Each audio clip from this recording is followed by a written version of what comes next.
Nous saluons toute l'Église des dieux vivante au nom de notre Seigneur Jésus-Christ. Amen. Tunaisalimia kanisa yote ya Mungu aliye hai mjina la Bwana wetu Yesu Kristo. Amen. Nous rendons grâce à notre Dieu Tunamshukuru Mungu wetu parce qu'il nous a donné la vie, sababu anatupatia uzima, la foi, imani, l'espérance matumaini et la joie même du salut. na furaha yenyewe ya wokovu. Nous sommes reconnaissants envers lui Mbele yake tunashukuru, et ce matin nous nous réunissons à son nom. na asubuhi ya leo tunakusanyika ni mjina yake. Nous sommes ses adorateurs, Tuko babudu yake, nous sommes ses enfants, tuko bake batoto, nous sommes ses élus. tuko bateule yake. Nous prouvons réellement que nous sommes les élus de Dieu Na tunathibitisha wazi kuwa tuko bateule ya Mungu par notre manière de vivre. kupitia maisha yetu. Que Dieu bénisse la présence de chacun de vous. Mungu abariki uwepo wa kila mmoja wetu. J'avais fait une annonce Nilitangazaka que aujourd'hui on ne parlera pas silo dans l'église. kusema leo sitahubiri tena juu ya usawa ndani ya kanisa. Je vais parler sur quelque chose de l'évangile. Nitasemezea yulu ya habari ya Injili. Je ferai un mélange selon la conduite de l'esprit. Tabichanga kufuatana na vile Roho ataongoza. Parce que l'ordre ne concerne pas tout le monde. Juu usawa ndani ya kanisa aiangalie batu bote. Mais aujourd'hui, nous avons beaucoup qui sont venus. Leo kuna kwa mingi banakuya. Peut-être qui n'adorent pas avec nous. Pengine atukake na budu nabo hapa. Et nous leur donnons l'occasion Tunabapa nabo bahati. d'écouter néanmoins ce que nous croyons. Ila tu hapo basikie nayo kile tunaamini. L'ordre concerne les hommes locaux. Usawa inaangalia ni batu bapahali.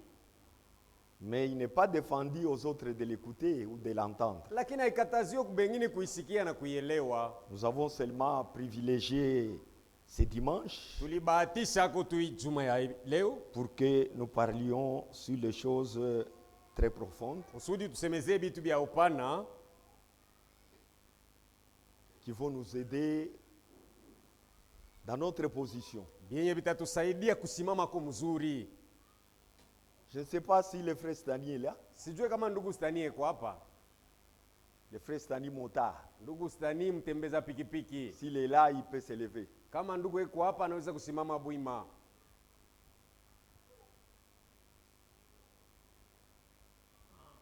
Il est là. Eko hapo. Je pensais que tu n'étais pas là. Nilizania kusema huna hapo. Comme tu es là, Sasa hivi uko hapo. tu as bien fait. Unafanya mzuri. Mettez-vous. Ikala. Tu as obéi à ce que j'avais dit. Unatii kusauti nilikwambia. C'est ça la preuve d'un véritable enfant de Dieu. Ile ndio kionyesho kia mtoto wa kweli wa Mungu. Nous parlerons à côté nous deux. Tutaongea pembeni sie mbili. Lèvons-nous pour lire la parole de Dieu. Hivi bote tusimameni kwa kusoma neno ya Mungu.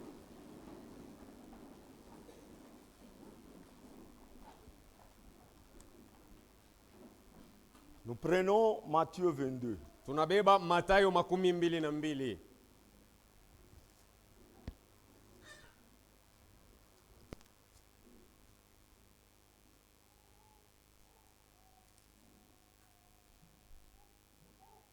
Nous lisons verset 1 Nasoma mstari wa kwanza jusqu'au verset 4. mpaka mstari wa 4.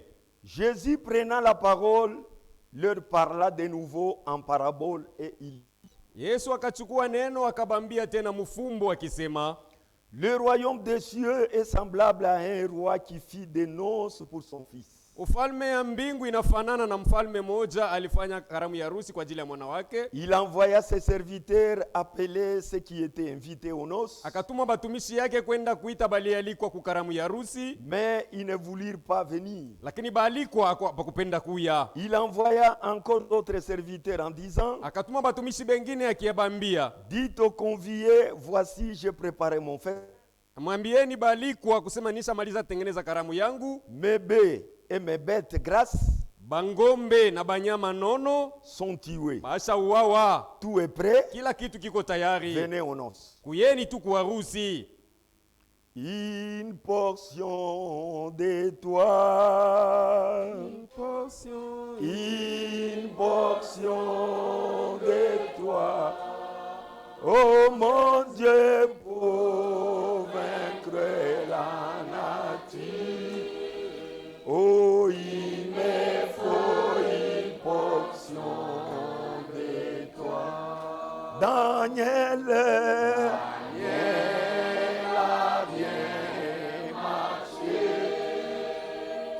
Oh, demandant une portion de toi pour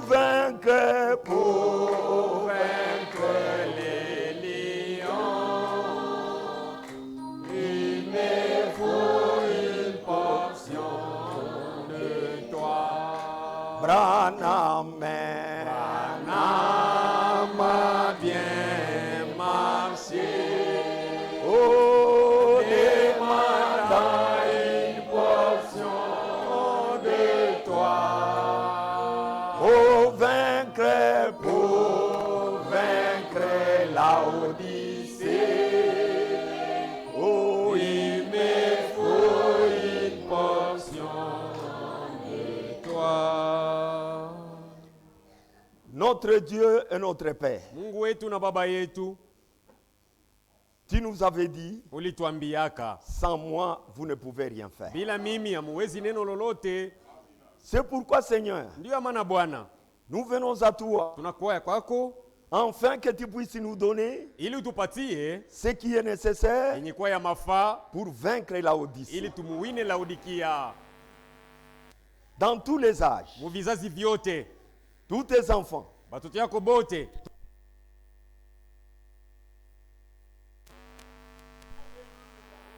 baliwina mu bizazi yabo au moyen de la parole de leur temps. mpaka kupitia neno ya wakati yabo. Nous croyons aussi, Nasi tunaamini à kuwa notre âge, mwi kizazi tu chetu nous as donné la parole, ulitupatia neno qui sera pour nous ile itakuwa kwetu une portion sehemu avec laquelle ambayo nous nayo allons vaincre la Odyssée. tutawina Laodikia.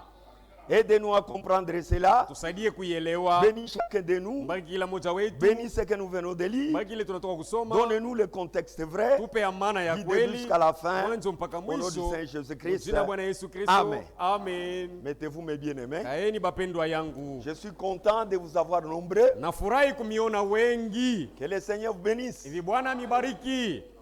Ici, on n'a rien de spécial qu'on donne aux gens. Hapa hatuna na kitu kia sasa kile tunapatiaka On ne batu, distribue pas l'argent. hatugawanyake On ne fedha, donne pas les vêtements. hatuletake Mais mavazi. ce que nous avons de spécial, Kile tuko nacho kia upekee c'est ce que nous allons vous donner ce ndio kile matin. tutamipatia na moyo asubuhi ya C'est la leo. parole de notre heure. Ni neno ya wakati Le yetu, message du temps de la fin. ujumbe ya wakati ya mwisho, C'est la portion nécessaire pour notre temps. ndio sehemu yenye kufaa ya wakati Et nous allons yetu nous partager avec vous ambao tutajigawanya au nanyi moyen de l'esprit. kupitia Roho. Nous vous demandons Tunamiomba et nous vous na invitons à la tunamialika bonne compréhension de la parole. usikilivu wema wa Que neno. tous ceux qui sont venus pour la première Wale fois, wote balikuwa mara ya kwanza, soyez les bienvenus karibu et sana, que le Seigneur soit avec na vous. Bwana awe nanyi.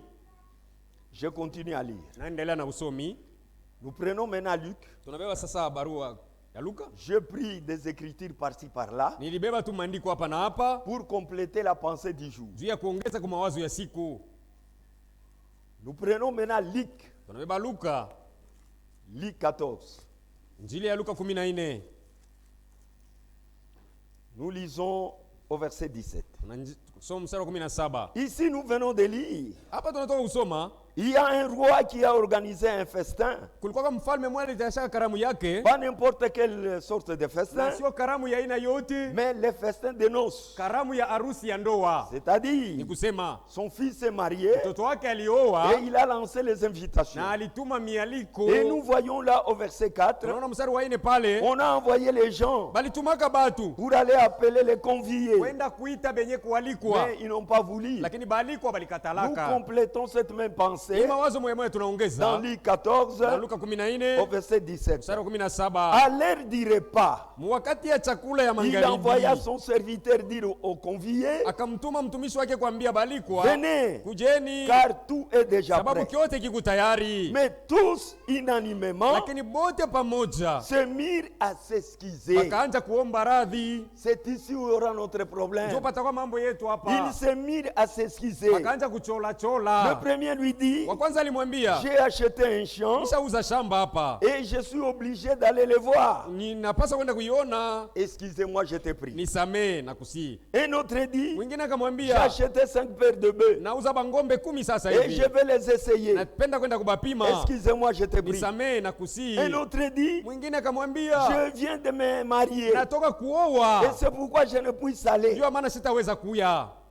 Tous. bote C'est ce qu'ils ont d'une manière ou d'une autre. balichola mwaliko namna yoyote. Nous rentrons maintenant en Matthieu 22, Sasa turudie Mathayo 22 où nous étions. mwenye tulikuwa.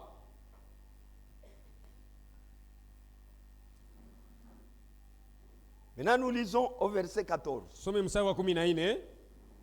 Après avoir tout dit, Kisha kusema biote, le Seigneur conclut. Bwana anaweka tungo ya hitimisho. Au verset 14, il dit ceci. Mstari wa 14 anasema hivi, Car maana il y a beaucoup d'appelés, bakuitwa ni bamingi, mais peu sont des élus. lakini bachache ndio bateule. C'est ça ma conclusion. Hii ndio hitimisho yangu. Il y a beaucoup d'appelés, Bakuitwa beko mingi, mais peu d'élus. lakini bateule ni bachache. Nous allons essayer de voir ça, Tutapima kuona hii, pas d'une manière concentrée, sio namna ya parce que nguvu, c'est un enseignement qui peut nous prendre toute une semaine. sababu ni mafundisho yaweza kutubeba hata wiki mzima, Mais je vais l'aborder sous forme de l'évangile. lakini nitaenda nayo mwali ya Injili.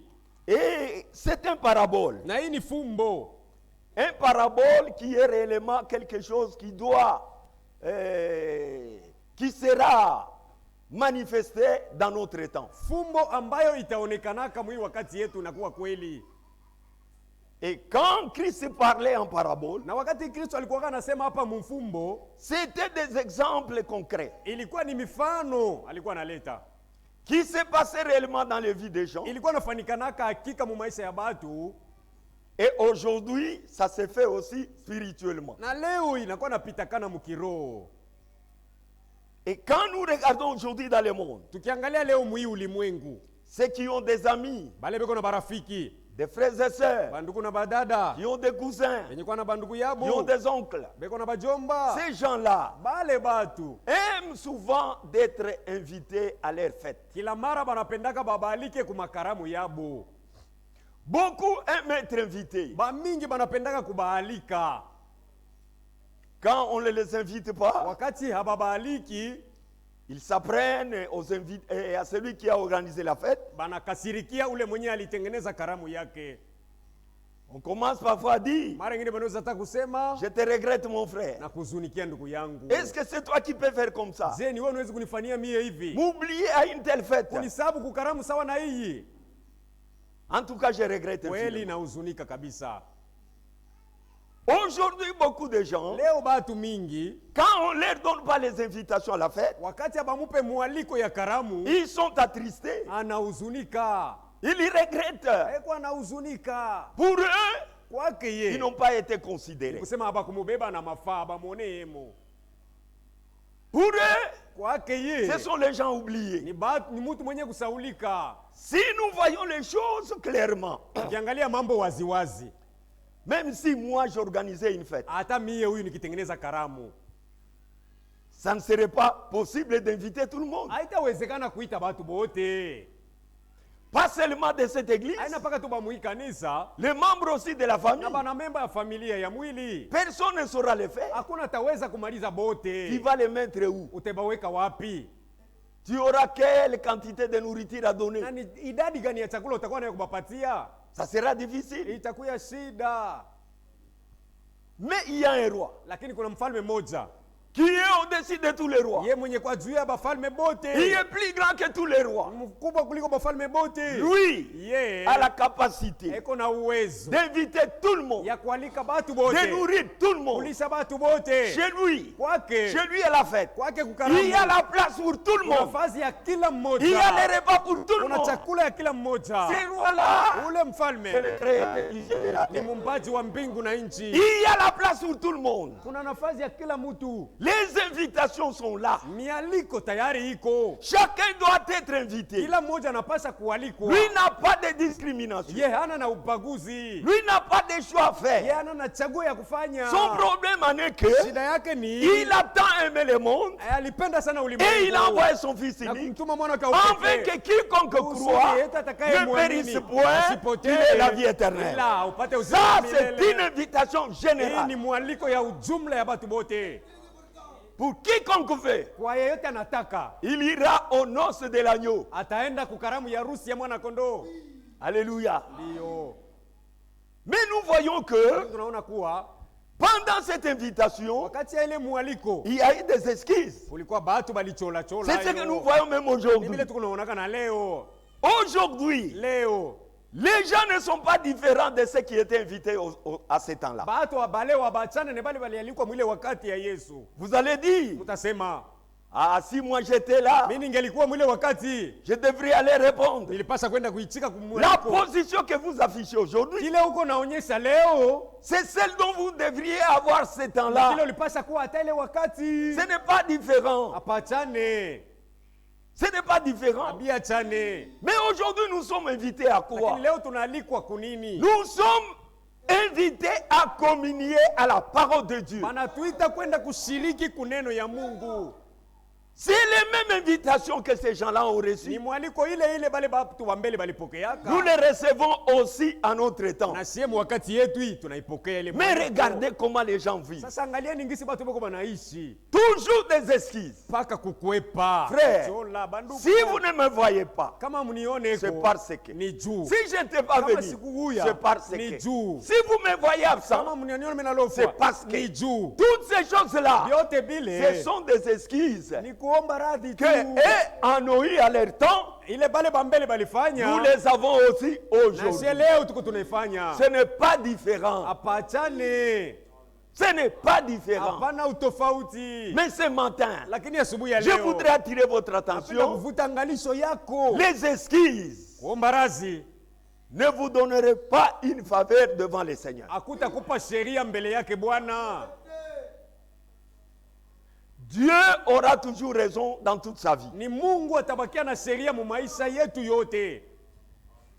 Et ce grand roi, Na huyu mfalme mkuu c'est notre Dieu. ni Mungu wetu. Ses serviteurs, Batumishi ce yake sont les ministres de la ni parole. bahubiri baneno. Alléluia. Amen. Les invités, Baalikwa ce sont les individus dans le ni monde. baumini mulimwengu. Et les serviteurs de Dieu, Na batumishi ya Mungu dans cet âge où nous sommes, wiki kizazi tuko naishi. ils ont mandat Beko na mziko de lancer les wa invitations kutuma mialiko parce qu'il y a une noce de l'agneau. sababu kukaramu ya harusi ya Il y mwana a une noce kondoo. qui se fera au ciel. Karamu itakayotendekana mbinguni. Seuls les élus Peke bateule iront là-bas. ndio bataenda kwa ile Parce qu'on karamu. vient de nous dire Sababu anataka kutuambia qu'il y hapa a beaucoup d'appelés. kuitwa ni bamingi Mais peu de lits. lakini bateule bachache Il kidogo. y a une différence Peko wachanisho entre les élus katikati ya et les bachakuliwa appelés. na benye kuitwa. Maintenant, Mchunge hiki les kitu. élus Bateule sont aussi les appelés. nabo ni benye kuitwa tena. Mais les appelés Lakini benye kuitwa peuvent ne pas être les élus. banaweza kukosa kuwa bateule Parce que l'appel touche ces deux groupes. sababu mwito inagusa ni haba batu bote Cet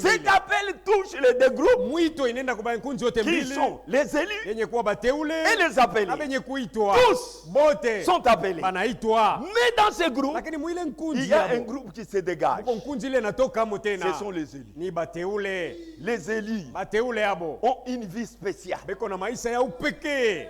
Les élus, Bateule c'est un groupe ni particulier. kunzi yenye kuwa pembeni. Les élus, Bateule c'est un groupe kundi qui est formé inatungwa uniquement Mpaka tu. par les na vainqueurs de bashindaji chaque âge de l'église. ba kila kizazi ya wakati ya kanisa. Tu ne peux pas être un élu Huwezi kuwa mteule sans être un na vainqueur. kuwa mshindaji. Non. Haiwezekani. Les élus sont les vainqueurs. Teule tena ni bashindaji. Et dans chaque âge de l'église, Kila kizazi ya kanisa il y a des vainqueurs qui se sont dégagés. mko bashindaji, bashindaji balitoka. Et ces vainqueurs qui se sont Na dégagés wale bashindaji balitoka mwile kizazi sont directement les élus, ndio bateule mara le moja prémisse malimbuko de cet âge-là.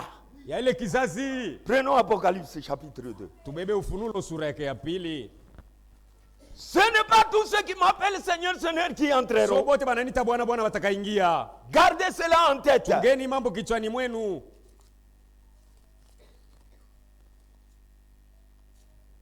Apocalypse chapitre 2. Ufunuo sura ya pili. On est en train de nous parler Hapa biko banatuambia de ce qui se passe dans chaque âge. habari ile kunafanikana mkila kizazi. Ici, nous commençons au chapitre 2. Hapa tunaanzia sura yake ya pili. C'est à l'âge de l'église d'Éphèse. Ni kukizazi ya kanisa ya Efeso. Le pasteur de cette église, Mchungaji wa hii kanisa, le prophète de cette église, nabii wa hii kanisa c'était l'apôtre Paul. alikuwa kama mtume Paulo.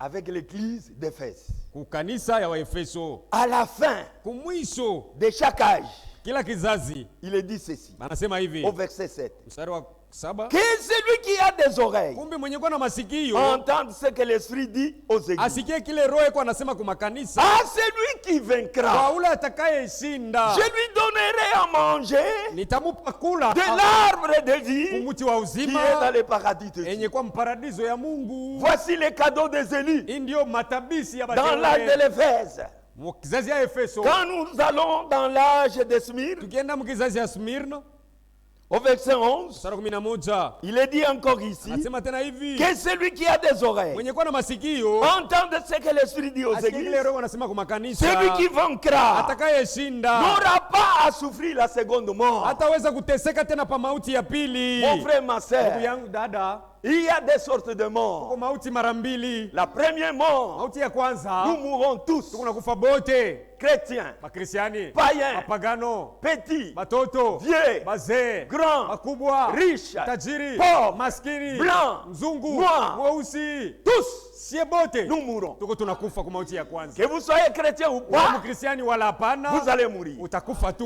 Mais le problème, Lakini mambo c'est la seconde mort. ni mauti ya pili ile. La seconde mort Mauti ya pili va intervenir itakuwa après le jugement des trônes blancs. baada ya enzi nyeupe kisambo.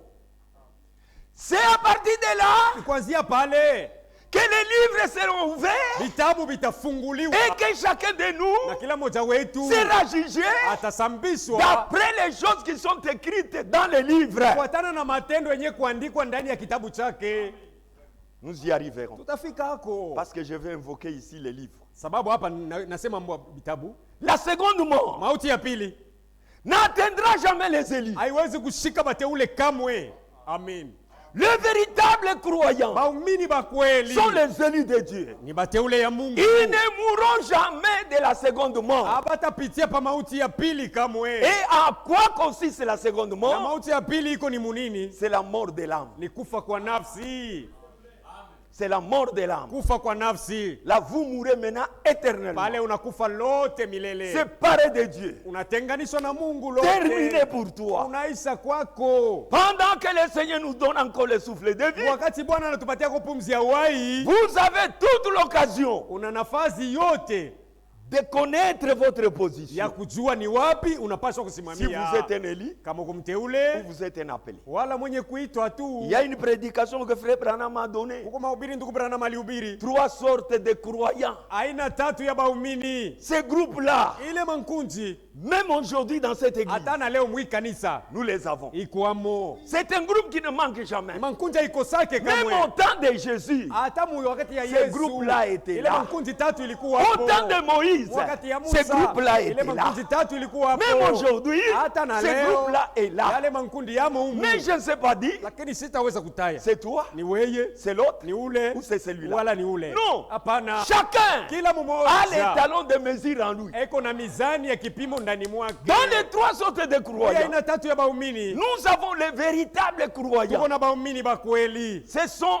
eux les élus. ndio baba teule, Et nous avons les soi-disant na tunaona croyants. bakujizania kwa tu baumini, Sont les groupes des appelés. kundi ya benye Et kuitwa, nous avons les réprouvés. na tunakuwa na benye On kukataliwa. ne sait pas qui. Hatujue ni nani mwenye kukataliwa, Mais nous sommes tous là. lakini sie bote tuko hapa. C'est pourquoi ne vous étonnez Kwa pas. maana msisangae, Vous pouvez venir ici. unaweza kuna kuya Vous hapa, avez entendu parler de cet endroit. unasikia habari ya hii fazi. Oh, ici on prêche la Hapa vérité. wanahubiriaka kweli. Ici on prêche la vérité. Hapa wanahubiriaka Mais kweli. néanmoins, Ila tu vous trouvez les gens. unakuta hapo Les batu voleurs sont là. bamwizi Ceux qui beko commettent hapo, adultère sont là. basharati beko Parce hapo. qu'ils n'écoutent pas ce que l'Esprit dit à Hapa kwake l'église. naelewa kile roho anasemaka kukanisa. Ce n'est pas dire que Hayamaanisha quand kusema, nous avons la vérité, wakati tuko na on kweli, n'aura pas de pécheurs à côté de Matenda nous. zambi ambazo ziko pembeni Non, yetu, hapana. la vérité Kweli et les yo, mensonges na uongo, vivent de côte à côte. iko na isi pembeni pamoja. Alléluia. Amen.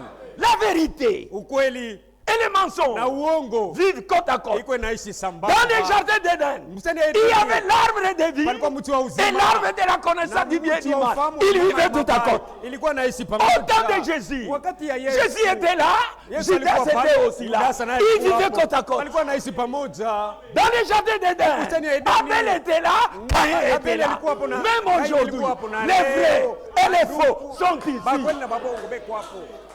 Le problème c'est quoi? Mambo yo ni nini? Nous attendons Tukunongojea. le jour où Dieu lui-même, Siku ambayo Mungu il mwenyewe va séparer atatenganisha les boucs bambuzi d'un côté ngambo et moya les brebis na bakondoo de l'autre côté. ngambo yabo. C'est lui-même qui les fera. Yeye peke atafanya ile Et kazi. ce temps-là est prêt. Na ile wakati karibu. C'est pourquoi vivez ce que vous écoutez. Ndio maana mko naishi kenye mko nasikia. Nous sommes dans un temps très près de l'enlèvement. Tuko naishi wakati karibu kabisa na kunyakuliwa. Nous sommes dans les derniers âges. Tuko mkizazi cha mwisho. Après cet âge, Baada ya hiki kizazi il n'y aura pas un autre âge. hakutakuwa kizazi kingine Ça sera tena. terminé Kutaisha et nous attendons le retour physique de notre Seigneur Jésus. na tuko nasubiri kurudia mumwili kwa Bwana wetu Yesu Nous Kristo. allons dans l'âge de l'église de Pergame. Tunaenda mkanisa ya kizazi ya Pergamo. Au verset 17. Sura 17. Que celui qui a des oreilles. Kumbe mwenye kuna masikio. Ici, on insiste toujours Hapa bado nasisitiza d'avoir mpaka les oreilles. kuwa na masikio. Frère, Bandugu. ce n'est pas les lobes que nous avons là. Aina hii masikio iko inaonekana ya mwili nje. No. Hapana. Beaucoup ont de grandes oreilles. Ba mingi beko nabyo binene. Les autres ont de petites oreilles. Wengine beko na tuloko. Cela ne compte pas devant Dieu. Ile aina ya mafambele ya Mungu. Mais les oreilles que Dieu nous demande, Masikio ambayo Mungu iko nadai. ce sont les oreilles Ni intérieures. masikio ya ndani. Les oreilles spirituelles Masikio ya kiroho. qui écoutent ce que Dieu dit. Ile iko nasikia paka kile Mungu iko nasema. C'est les oreilles qu'on nous demande. Ndio masikio ambayo banatuomba hapa. À celui qui vaincra, Kwa ule atakaye je shinda. donnerai de la manne cachée. Nitampa mana yenye Et je lui kufichwa. donnerai un caillou blanc. Nitampa jiwe Et nyeupe. sur ce caillou Na juu ya jiwe lile est écrit un nom panaandikwa nouveau jina que mpya personne ne connaît ambayo hakuna si ce n'est anayejua celui qui le reçoit. isipokuwa mwenyewe atakayeipokea jiwe ile. Ça, ce sont les cadeaux des vainqueurs. Haya ni matabishi ya bashindaji. Frère, Banduku. tous les noms que nous portons, Majina yote ile tuko nayo. Dieu ne les connaît pas. Mungu asijui. Ce sont les noms de notre Ni tribu, majina ya kabila yetu les tu. noms de nos nations, Majina ya mataifa les yetu. noms des familles, Majina ya mais Dieu ne familia. les connaît pas. Ila Mungu Nous hayajui. aurons les noms nouveaux Utapokeaka majina mpya. que chacun recevra. Kila mmoja atapokeaka Les cailloux, jiwe. quand on parle d'un caillou, Wakisemezea jiwe. dans la parole de Dieu, Ndani ya neno ya Mungu. c'est la révélation de la parole. Ufunulo wa neno. Chacun aura son nom révélé. Kila mmoja atakuwa na jina yake ya ufunuo. Il connaîtra lui-même son nom. Mwenyewe atajijua jina yake. Lorsque nous parlons, Wakati tunasema qu'il y aura un appel. kusema kutakuwa mwito. Ataita kila Il appellera jina. chaque nom. Il va appeler chaque nom. Ataita kila jina. Et chacun entendra son Na nom. kila mmoja atasikia jina yake. Et ce nom-là, Na ile jina Dieu l'avait écrit dans les livres de vie de Mungu l'agneau aliandika mu kitabu ya uzima wa mwana avant kondoo. la fondation du Kabla monde. ya misingi ya dunia iwepo. Mais on nous demande Lakini banatuomba d'être des vainqueurs. kuwa bashindaji. Message à l'église de Thyatire. Kizazi ya kanisa ya Tiatiro. Verset 26. Sura À 16. celui qui vaincra Atakayeshinda et qui gardera jusqu'à la fin mes na œuvres, atakayechunga mpaka mwisho makazi yangu. je donnerai l'autorité sur toutes les nations. Tamupa mamlaka juu ya mataifa Que celui yote. qui a des oreilles Mwenye kuna masikio entende ce que l'Esprit dit à l'église. asikie kile roho unasema kukanisa. À l'église de Sardes, Kukanisa ya Sardi. verset 5. Mstari wa Celui qui vaincra atakayeshinda sera ainsi revêtu de vêtements blancs. hivi atavalishwa vazi nyeupe Je n'effacerai point son nom dans les livres de vie. na jina yake sitaizima mkitabu ya uzima. Et je confesserai son nom devant mon Père et devant ses anges. Na mbele ya malaika na mbele ya Baba nitakiri jina lake.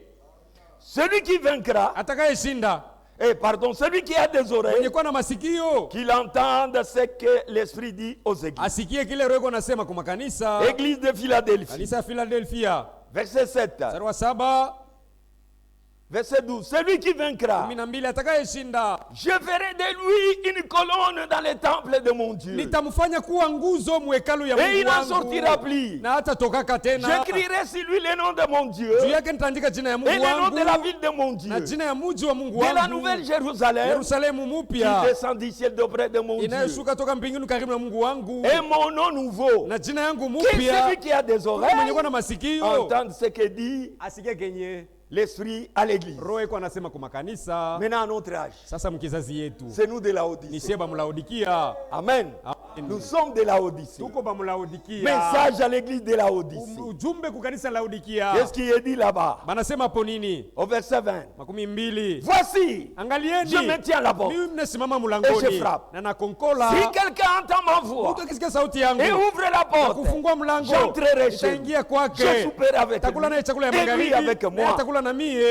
Ça, c'est notre message. Hii ni ujumbe yetu.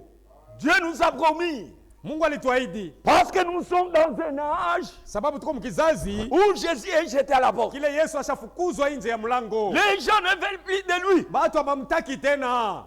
Jésus est qui aujourd'hui? Yesu leo ni nani? Il est la parole. Yesu ndiye neno. Il n'est pas la lettre de la Bible. Ana barua ya Biblia. Il est la parole de la Bible révélée. Sasa kuwa neno ya Biblia yenye C'est kufunuliwa lui, Jésus-Christ. ndiye Yesu Kristo. Parce que tout le monde a cette Bible. Sababu kila mtu ako na hii Biblia. Ils peuvent lire les Écritures. Anaweza kuisoma maandiko. Quand j'étais dans mon bureau, Wakati nilikuwa ofisini mwangu, je vis le frère Kaba arriver. nilimwona ndugu Kaba anafika. Quand il venait, Wakati alianza kuya, il a trouvé un foule de gens dans le pont. kundi ya batu mkilalo. Ils ont même empêché les véhicules à passer. Banazibiria na magari kupita. Avec des rameaux. Na mandalala. C'était le groupe de l'église catholique. Ilikuwa kundi ya kanisa Katolika. Ils font cela, Beko na itikiza mandalala. croyant faire quelque chose de meilleur à Na Dieu. kuzania kusema bia namtendea Mungu majabu. Ils sont en retard. Bali basa chelewa. C'est vrai, c'est écrit. Ni kweli imeandikwa. Mais c'est déjà passé. Sasa ile mambo ishapitaka. Même la Pâque hata Pasaka est déjà passée. ishapitaka. Alléluia. Ndio. Dans cette Bible, Hii Biblia. il y a des fêtes qui se faisaient. Huko makaramu ilikuwa nasherekewa. Toutes les fêtes là. Makaramu yote ile. La fête des trompettes. Karamu ya maparapanda. Fête des tabernacles. Karamu ya hekalo. Fête des prémices. Karamu ya malimbuko. Fête de la Pentecôte. Karamu ya Pentekosta. Toutes les fêtes là, Karamu yote c'était des ombres. ilikuwa ni mauvuli tu bionyesho. C'était des ombres. Ilikuwa ni bimvuli.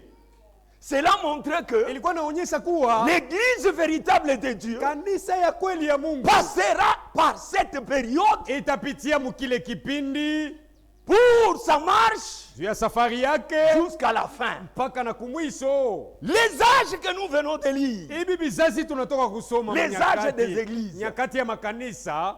réellement ces églises ont existé Hakika haya makanisa yalikuwako en Asie mineure. kuanzia. Ces églises ont été Haya là. makanisa yalikuwako Pergame, Pergamo, Smyrne, Smyrno, Laodicée, Laodikia, Philadelphie, Philadelphia, Thyatire. Thyatiro. Ces églises ont Haya existé. makanisa yalikuwako, iliishi.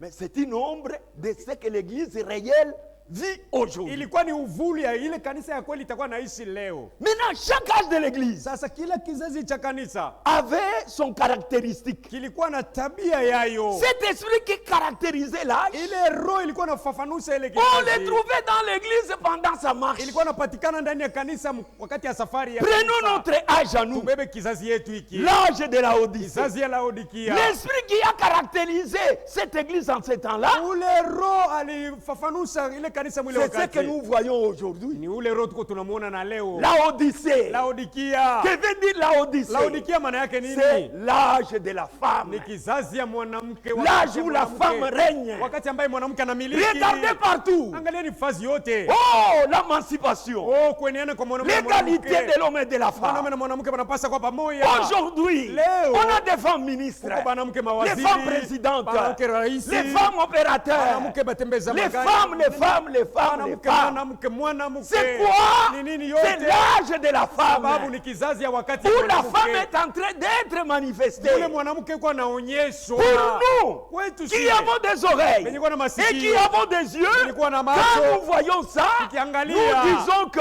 sema kwamba, réellement le temps est proche. hakika wakati ni karibu. Pendant la vie du prophète, Wakati nabii alikuwa angalia hii, On l'a beaucoup condamné, Balimhukumu kabisa. disant qu'il était un misogyne. Banasema alikuwa mwenye kuchukia banamuke. Or, il n'était pas ça. Bali hakuwa kile. Il aimait les femmes, Alipenda sana banamuke.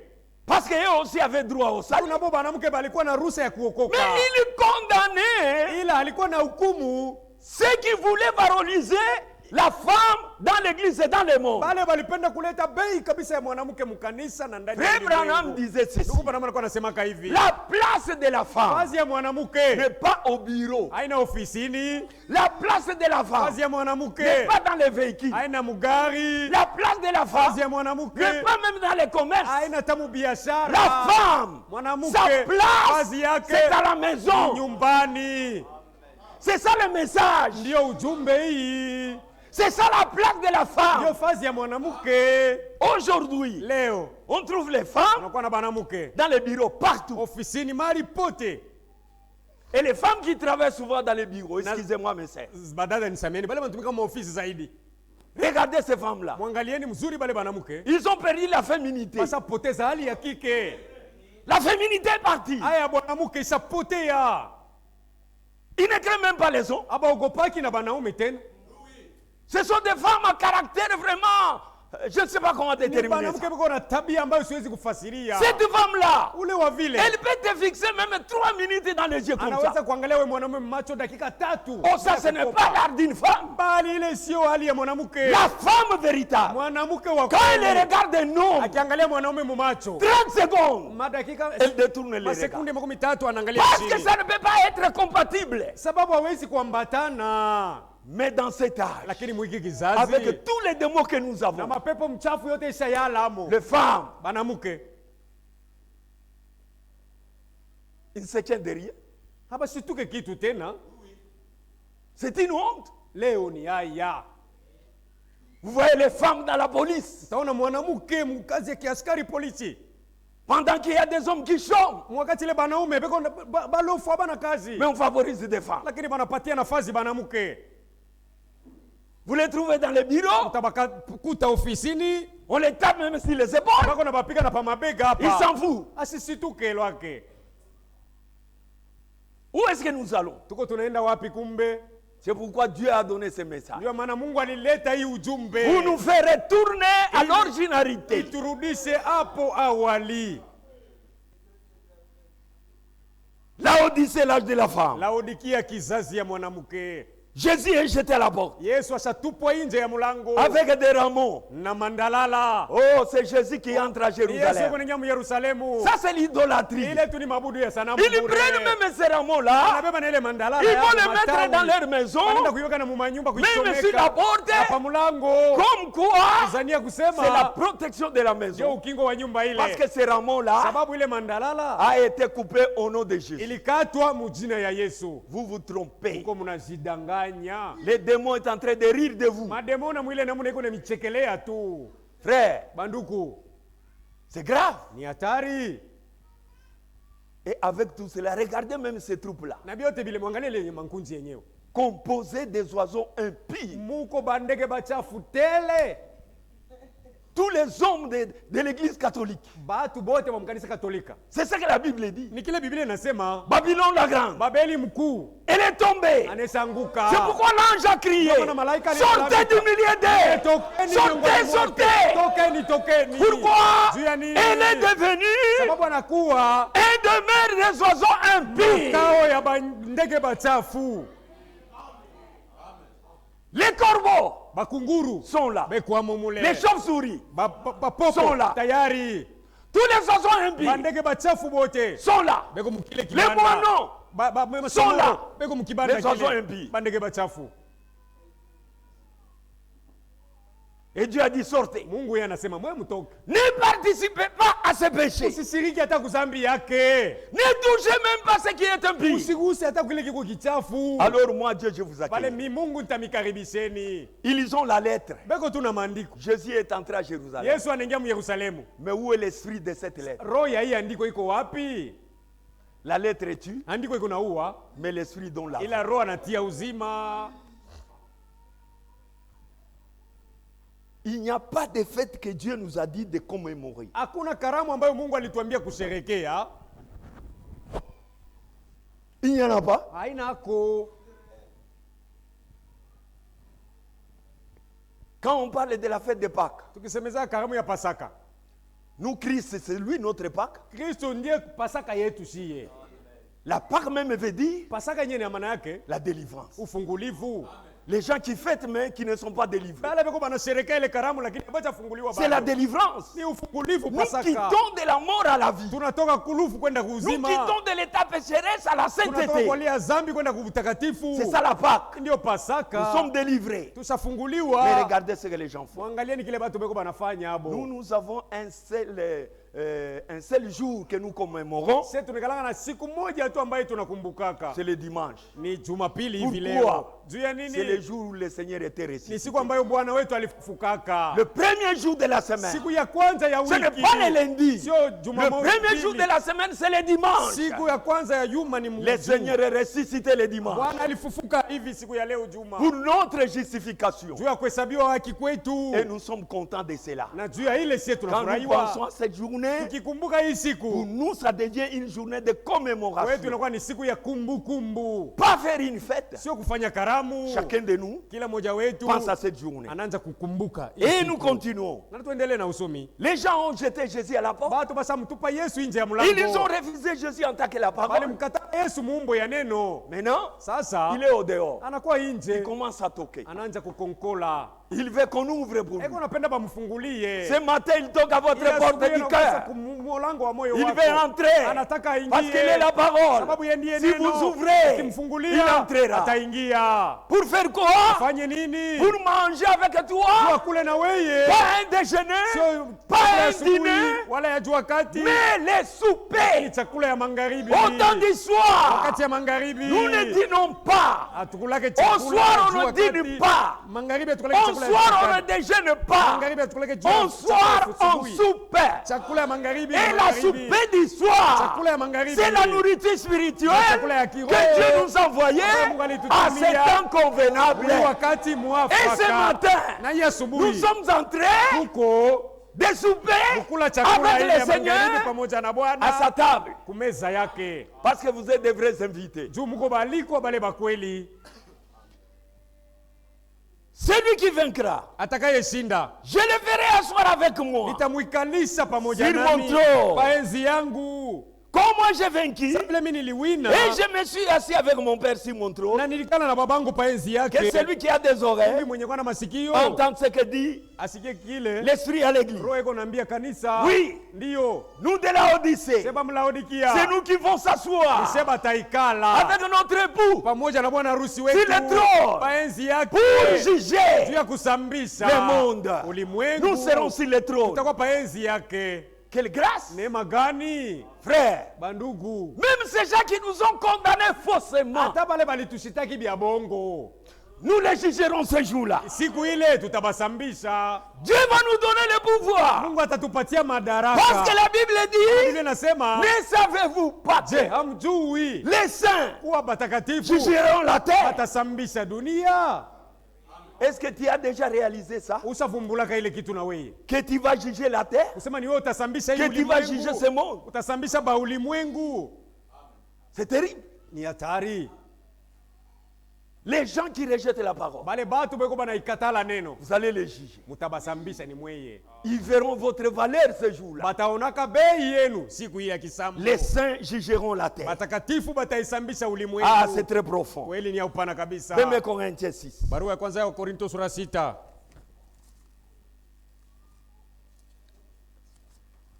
Il y a les élus et les appelés. Kuko bateule na benye kuitwa.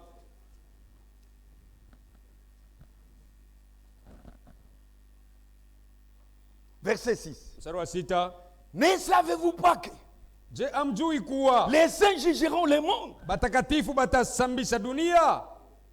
Et si c'est par vous que le monde est jugé, Kama ni kwa njia yenu hii dunia iko nasambishwa. êtes-vous digne de rendre de moindres jugements? Je amuwezi hata kukata kwa mambo kidogo kidogo? Nous allons juger le monde. Tutaisambisha hii dunia. Nous jugerons tous les grands. Na bakubwa bote tutabasambisha. Tous les riches. Matajiri bote tutabasambisha. Les riches que tu connais. Matajiri bale unajua. Toi, tu ne peux pas juger un riche de Kinshasa. Wewe huwezi kumsambisha mtajiri wa Kinshasa. Toi, tu ne le connais pas. Jua mjui. Tu jugeras ces riches Utasambisha ule qui mtajiri. t'avaient méprisé Ule alikudharau. pendant que toi, tu croyais la parole. Wakati wewe uliamini neno. Les autorités Yenye militaires, mamlaka ya kiaskari. même civiles, Aba qui ne tabakiraia. croiront pas, Bale batakatala kuamini. qui nous connaissent, Benye kutufahamu. qui nous ont méprisés, Alitudharau. qui nous ont maltraités, Alitunyanyasa. nous les jugerons ce jour-là. Siku ile tutabasambisha. Frère, Bandugu, être un magistrat, kuwa hakimu ce n'est pas une moindre affaire. haina mambo kidogo. Regardez comment les gens le Angalia craignent. vile watu wanabaogopaka kwa hii dunia ya chini. Un magistrat, on le craint. Hakimu anaogopwa. Quand tu connais que cet homme, c'est un Ukijua magistrat, kusema huyu ni hakimu, tu vas le parler avec respect. utaongea naye na heshima yote. Tu vas l'honorer même en le saluant. Utamuheshimia hata msalamu yake. C'est pourquoi Ndio maana nous serons les juges de ces jours-là. tutakuwa na shebamzi siku Avec ile toute l'autorité de la na parole. mamlaka yote ya Pour neno juger le kwa monde. kuisambisha ulimwengu. Vivez correctement. Muishi na usawa. Parlez à votre voisin. Sema na jirani yako. S'il ne croit pas, Akikatala il n'y kuamini a pas de problème. hakuna mambo. Qu'il sache que Ajue kusema vous allez les juger un jour. siku moja utamsambisha. Parlez de Dieu partout où vous êtes. Sema mambo ya Mungu fazi yote unaweza kushikuta. Il y a peu d'élus Bateule ni bachache et beaucoup d'appelés. lakini bakuitwa beko mingi. Ce sont des troupes de vainqueurs. Ni kundi ya bashindaji. Dans chaque âge, Kila kizazi les élus forment un troupe de vainqueurs bateule banatunga kundi ya bashindaji et qui vivent en conséquence. na beko banaishi kufuatana na bushindaji bwa buteule yabo. Maintenant, nous voulons comprendre quelque chose. Sasa tunapenda tuelewe kwa kitu moja. On n'est pas élu aujourd'hui. Hatukuteuliwa leo. On n'est pas appelé aujourd'hui. Hatukuitwa leo. Nous avons été appelés Tuliitwa avant la fondation du monde. kabla ya misingi ya dunia iwekwe. Mais comment connaître que tu es un élu? Sasa utavumbula je kusema uko mteule? C'est ça le problème. Ndio penye kuwa shida hapo. On doit connaître qu'on est élu Wapasa kuvumbula kusema uko mteule au moyen de ce que Dieu va nous révéler ici. kupitia kile Mungu anataka kutufunulia sasa hapa. Il y a les gens Kuko bale qui disent, banasemaka vous les voyez, vous les dites, frère, vous ne venez pas à l'église. ukweke tena kukanisa. Tu vas rater l'enlèvement, frère. Utachelewa kunyakuliwa ndugu, Il dit, utakosa. non, Anasema moi je ne hapana. peux pas rater Mimi l'enlèvement. sitakosa kunyakuliwa mimi. Prouve-moi que tu ne peux pas rater l'enlèvement. Unithibitishie, uniambie wazi kusema utachelewa Il dit, kunyakuliwa. je suis un élu. Anasema niko mteule. Un élu Mteule. qui n'a pas la vie de la parole. Ule ana maisha ya neno. Ça, c'est quelle sorte Ni d'élu? mteule wa namna gani ule? Un élu. Mteule. Un mois, tu ne viens pas. Mwezi mmoja unalofwa. Tu n'es pas un élu. Hauna mteule tu. Un élu, Mteule il a la vie de Christ en lui. eko na uzima wa Kristo ndani yake. Un élu, Mteule il est un obéissant. ni mutiifu. Un élu Mteule se laisse conduire eko na jijilia banamwambia dans vya toute la kufanya parole. muneno yote. Un élu Mteule n'a pas de volonté. hana na kutaka kwake, Il ne vit que de la volonté de eko Dieu. anaishi mpaka na mapenzi ya Mungu. Et la volonté de Dieu Mapenzi ya nous Mungu a été révélée dans cet ili âge. tufunuliwe mwi kizazi chetu. Que Dieu bénisse. Mungu amibariki. Ephésiens 3. Barua kwa Efeso sura 3. Ephésiens chapitre 1, pardon. Samani, barua kwa Efeso sura ya kwanza. Écoutez, Msikie. c'est ici le grand mystère. Hapa ndio peko siri kubwa. Ephésiens chapitre 1, Barua kwa verset Efeso 3. sura ya kwanza mstari wa 3. Béni soit le Dieu et Père de notre Seigneur Jésus-Christ. Ahimidiwe Mungu Baba ya Bwana wetu Yesu Kristo. Dans d'autres termes, dans d'autres Bibles, c'est écrit loué. Mabiblia ingine inaandika asifiwe. Parce qu'on ne peut pas bénir Dieu. Tu Mungu hawezi kubarikiwa. Dieu est grand. Mungu ni mkubwa C'est lui zaidi. qui a toutes une sorte de bénédictions. Ni yeko na aina zote za baraka. On les loue. Na nasifiwa tu. Loué soit Dieu, le Père de notre Seigneur Jésus-Christ, Asifiwe Mungu Baba ya Bwana wetu Yesu Kristo. qui nous a bénis Aliyetubariki sisi. de toute bénédiction spirituelle Na- dans les lieux célestes en Christ. Aina yote ya baraka ya kiroho mahali pa mbingu ndani ya Kristo. En lui, Ndani yake Dieu nous a élus Mungu alituteula avant la fondation du monde kabla ya misingi ya dunia iwepo pour que nous soyons saints ili tuwe batakatifu Amen. Écoutez maintenant. Musikie sasa. Dieu nous a élus Mungu alituteula, avant la fondation du monde. mbele ya dunia iweko. Tirez un peu les rideaux. Kokote ko pazia. Avant la fondation du monde. Kabla ya dunia iweko. Avant que le monde n'existe. Kabla dunia ipate kuonekana. Dieu était là. Mungu alikuwa hako zamani. Il avait un dessein en lui. Alikuwa na makusudi mwe ndani yake. Il avait un programme en lui. Alikuwa na mpango ndani yake. Il devait être père. Alipasa kuwa baba. Il devait être sauveur. Alipasa kuwa mwokozi. Il devait être guérisseur. Alipasa kuwa mponyaji. Il devait être tout ce qu'il devait être. Alipasa kuwa kyote alipasa kuwa. Parce qu'il était Elohim. Sababu alikuwa Elohim. C'est lui qui existe par lui-même. Anayeishi kwa njia yake mwenyewe. Toute l'existence. Kuishi kote. C'est lui. Kuwepo kote ni Avant qu'il n'ait quelque chose, mbele kuwe kitu lui chochote. existait. Eko. Elohim. Elohim. C'est dire, Amana c'est lui yake. qui existe par Mwenye lui-même. kuishi kwa njia yake Personne ne l'a mwenyewe. créé. Hakuna aliyemuumba. Lui-même. Yeye peke. Il est la création. Ni maumbile. Il est le créateur. Ni muumbaji. Il est le Ni commencement mwanzo de la wa création. maumbile. Lui. Ye. Quand il était comme ça, Wakati alikuwa vile. là dans l'éternité, Mule mumilele. il était seul. Alikuwa peke yake. Il n'y avait personne. Hamkuwa mtu mwingine. Nous avons lu avec vous. Tulisoma na mweye. Il a dit, Alisemaka, seul, peke yangu j'ai créé la terre. niliumba dunia. Seul, Peke yangu j'ai créé le ciel. niliumba mambingu. Il était seul. Alikuwa peke yake. C'est où? Ni wapi? Dans Ni l'éternité. mule mumilele. Éternité veut dire Milele ya maana yake sans début, bila mwanzo, sans fin. bila mwisho. Ici, Dieu était seul. Umu mumilele Mungu alikuwa peke yake tu. En lui, Ndani yake Mungu il y avait un dessein mulikuya mapu makusudi. d'être père. Alikusudia kuwa baba, Il devait être père. alipasha kuwa baba. Il devait être sauveur. Kusudia kuwa mwokozi, Il devait être guérisseur. alikusudia kuwa mponyaji. Et tout ce que vous savez. Na kyote kile mnajua. Mais il ne peut pas être père Sasa hawezi kuwa baba sans avoir des enfants. kama hakuna batoto. Il n'existe pas un père sans enfants. Akukalake baba washo batoto. Non. Anako. Dans le monde d'aujourd'hui, Ulimwengu on leo. t'appelle père Kama banakuita baba sans enfants. washo batoto. Tu es fraudé, Suko mwizi mtapeli.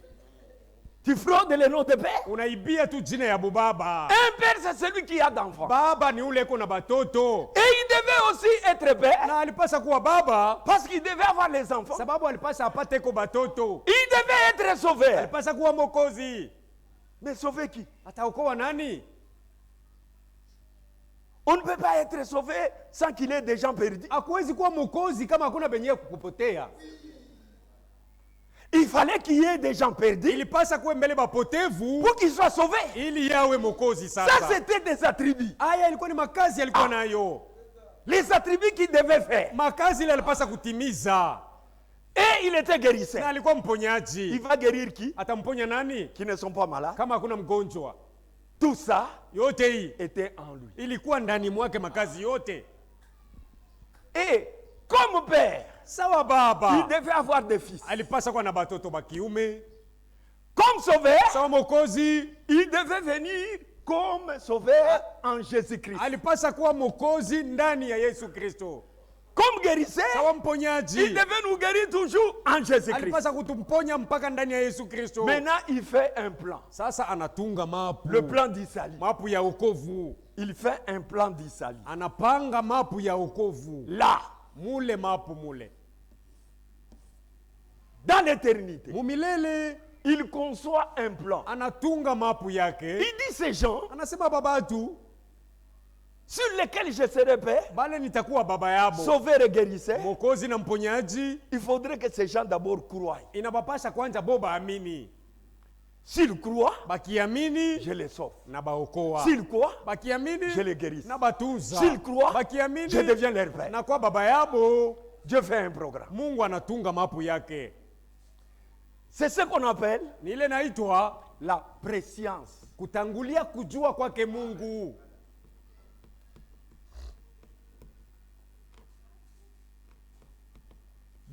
préscience, Mkule kutangulia kujua kwake, Dieu voit. Mungu yuko natangulia kuona. Dieu voit. Mungu anatangulia kuona. Il voit qui? Anamuona nani? Dans son programme, Muyake mpango. les gens devaient être sauvés Watu balipasa kuokoka par la prédication de la croix. kupitia mahubiri ya msalaba. En croyant Jésus-Christ Kumwaminia Yesu Kristo comme leur sauveur sawa personnel. mwokozi wao wa pekee. Dans l'éternité là, Mule mumilele il mule. voit déjà ce Eko programme. napangilia ile orodha yake. Il envoie le ministre. Anatuma sasa Le bahubiri. ministre commence à prêcher. Bahubiri bananza kubiri. Les gens commencent à croire. Watu bananza kuamini. Ceux qui disent oui, Bale banasema ndio. comme il les a vus, Sasa vile alitangulia kubaona, il les choisit. anabachagua mule mule. Comme il les choisit, Kisha kubachagua, il les élit. anabateula. Pas seulement les élit, Mpaka kubateula il les tu, prédestine. anatangulia na kubatayarisha. Ah, Kwa nous sommes prédestinés à quelque chose. ushatangulia kutayarishwa kwa ajili ya kitu moja fulani. La prédestination Tangulia kutayarishwa ne veut pas dire akwamanishe Dieu m'a aimé moi Mungu alinipendaka kwa et il t'a mie, refusé toi. anakukana Ce n'est weye. pas ça. Haina Ça c'est ile. l'injustice. Ile ni buzalimu. Dieu lui a prédestiné Mungu alitangulia kutayarisha par la préscience. kwa tangulia kuona kujua kwake. Tous ceux qui avaient dit oui, Bote balisemaka ndio. Dieu les choisit. Mungu anabachagua, Il les élit, anabateula, puis les kisha prédestine anatangulia kubatayarisha à devenir wabo kuwa ses enfants. bake batoto. La prédestination Tangulia kutayarishwa nous conduit à l'adoption. kuko kunatuongoza kupakutiwa bumwana. L'adoption c'est quoi? Kukubaliwa bumwana ni C'est nini? la position d'être un fils. Ni msimamo wa kuwa mwana.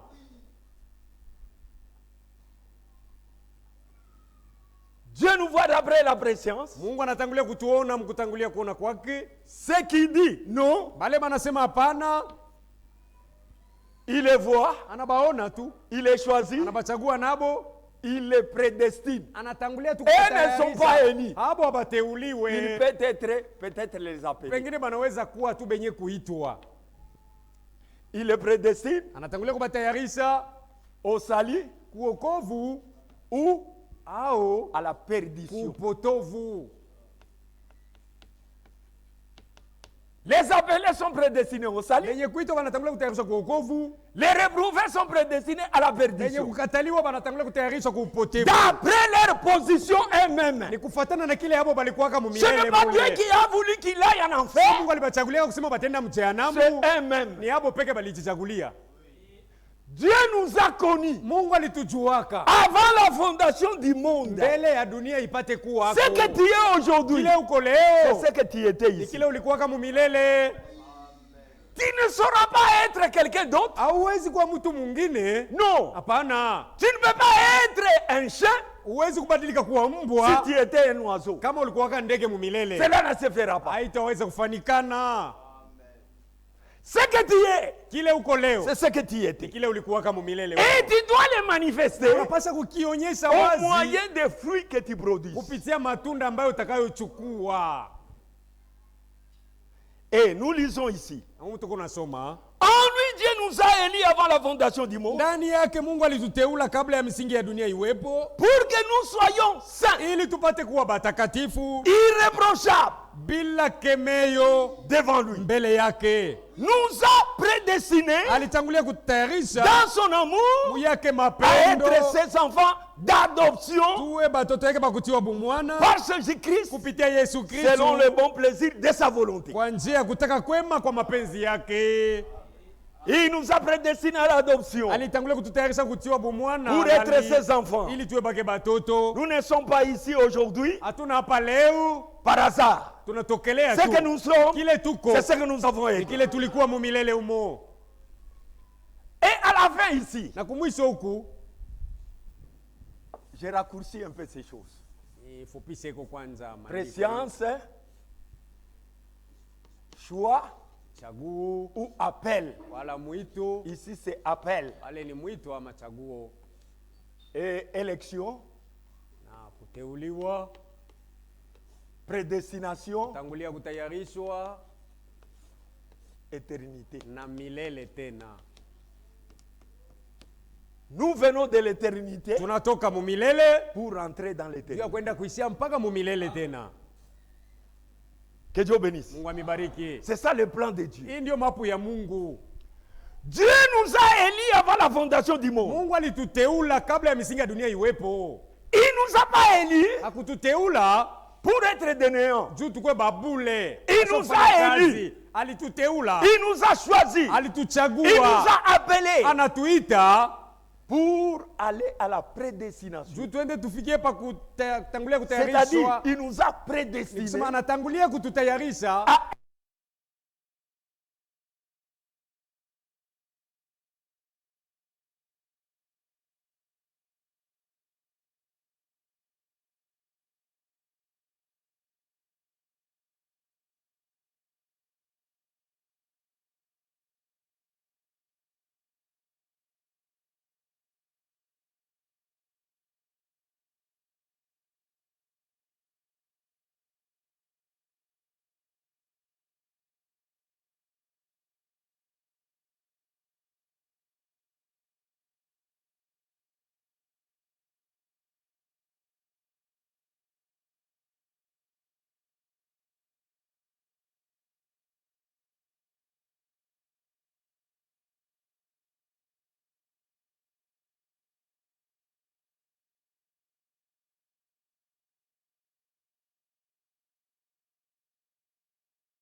kweli.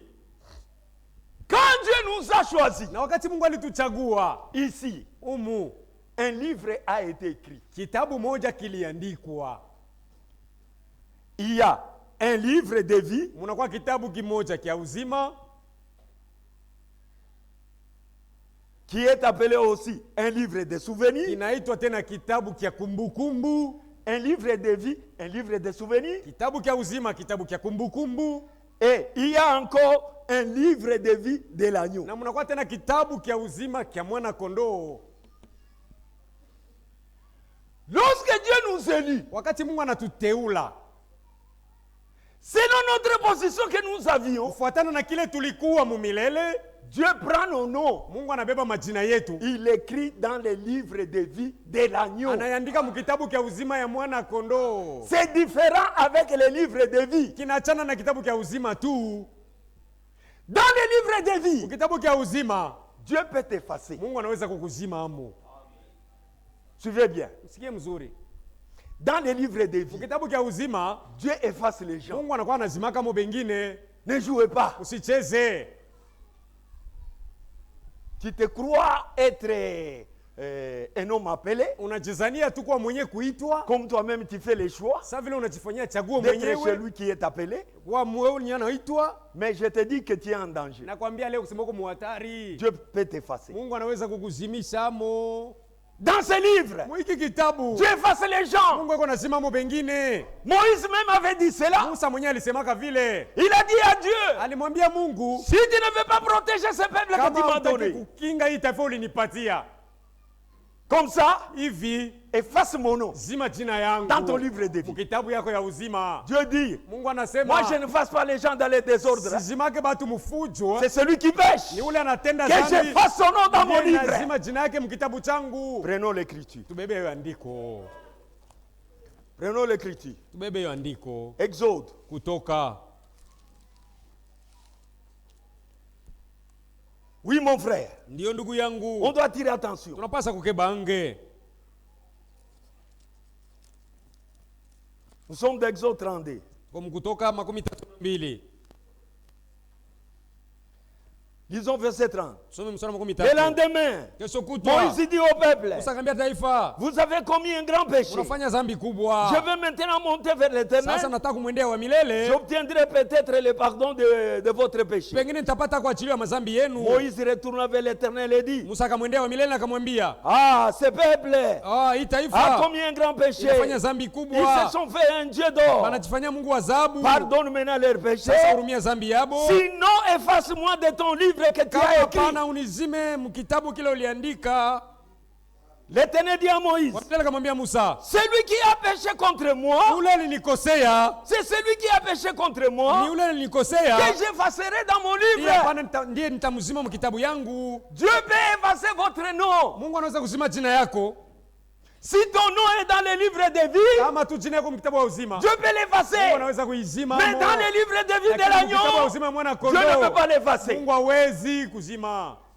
Parce que Dieu ne fait pas d'erreur. Juu Mungu hawezi kufanya makosa. Vous savez, il y a quelqu'un aussi qui a été effacé du livre. Unajua kuko ule mwingine walimzimaka mkitabu, C'était Judas. alikuwa Yudasa. Judas a été effacé. Yudasa alizimwa mkitabu. Judas, Yudasa il était l'un des 12 apôtres. alikuwa kama mmoja mbale ba mitume 12. Oui, Ndiyo. il a fait des miracles. Alitenda nayo miujiza. Judas a prêché. Yudasa alihubiri. Il a guéri les malades. Aliponya bagonjwa, Mais on l'a effacé. lakini balimzima jina yake. Ce n'est pas ça la garantie du ciel. Haina kitambulisho kusema utaenda mbinguni. Ce n'est pas parce que vous guérissez Haina juku unatunza, que vous avez l'assurance du ciel. unakuwa na umakini wa kwenda mbinguni. Ce n'est pas parce que vous parlez en langue Haina juku unasema ou mlugha, vous prophétisez. wala uko Ce unatabiri. n'est pas ça. Sio ile. La garantie du ciel, Kitambulisho kamili cha mbingu c'est le baptême du ni Saint-Esprit. ubatizo tu wa Roho Mtakatifu. C'est ça la garantie du ciel. Ndiyo kitambulisho cha kweli cha mbingu. Judas, Yudasa, lisons un peu cet homme. tumsome kwanza huyu mtu. Nous sommes dans Matthieu 10. Mathayo sura 10.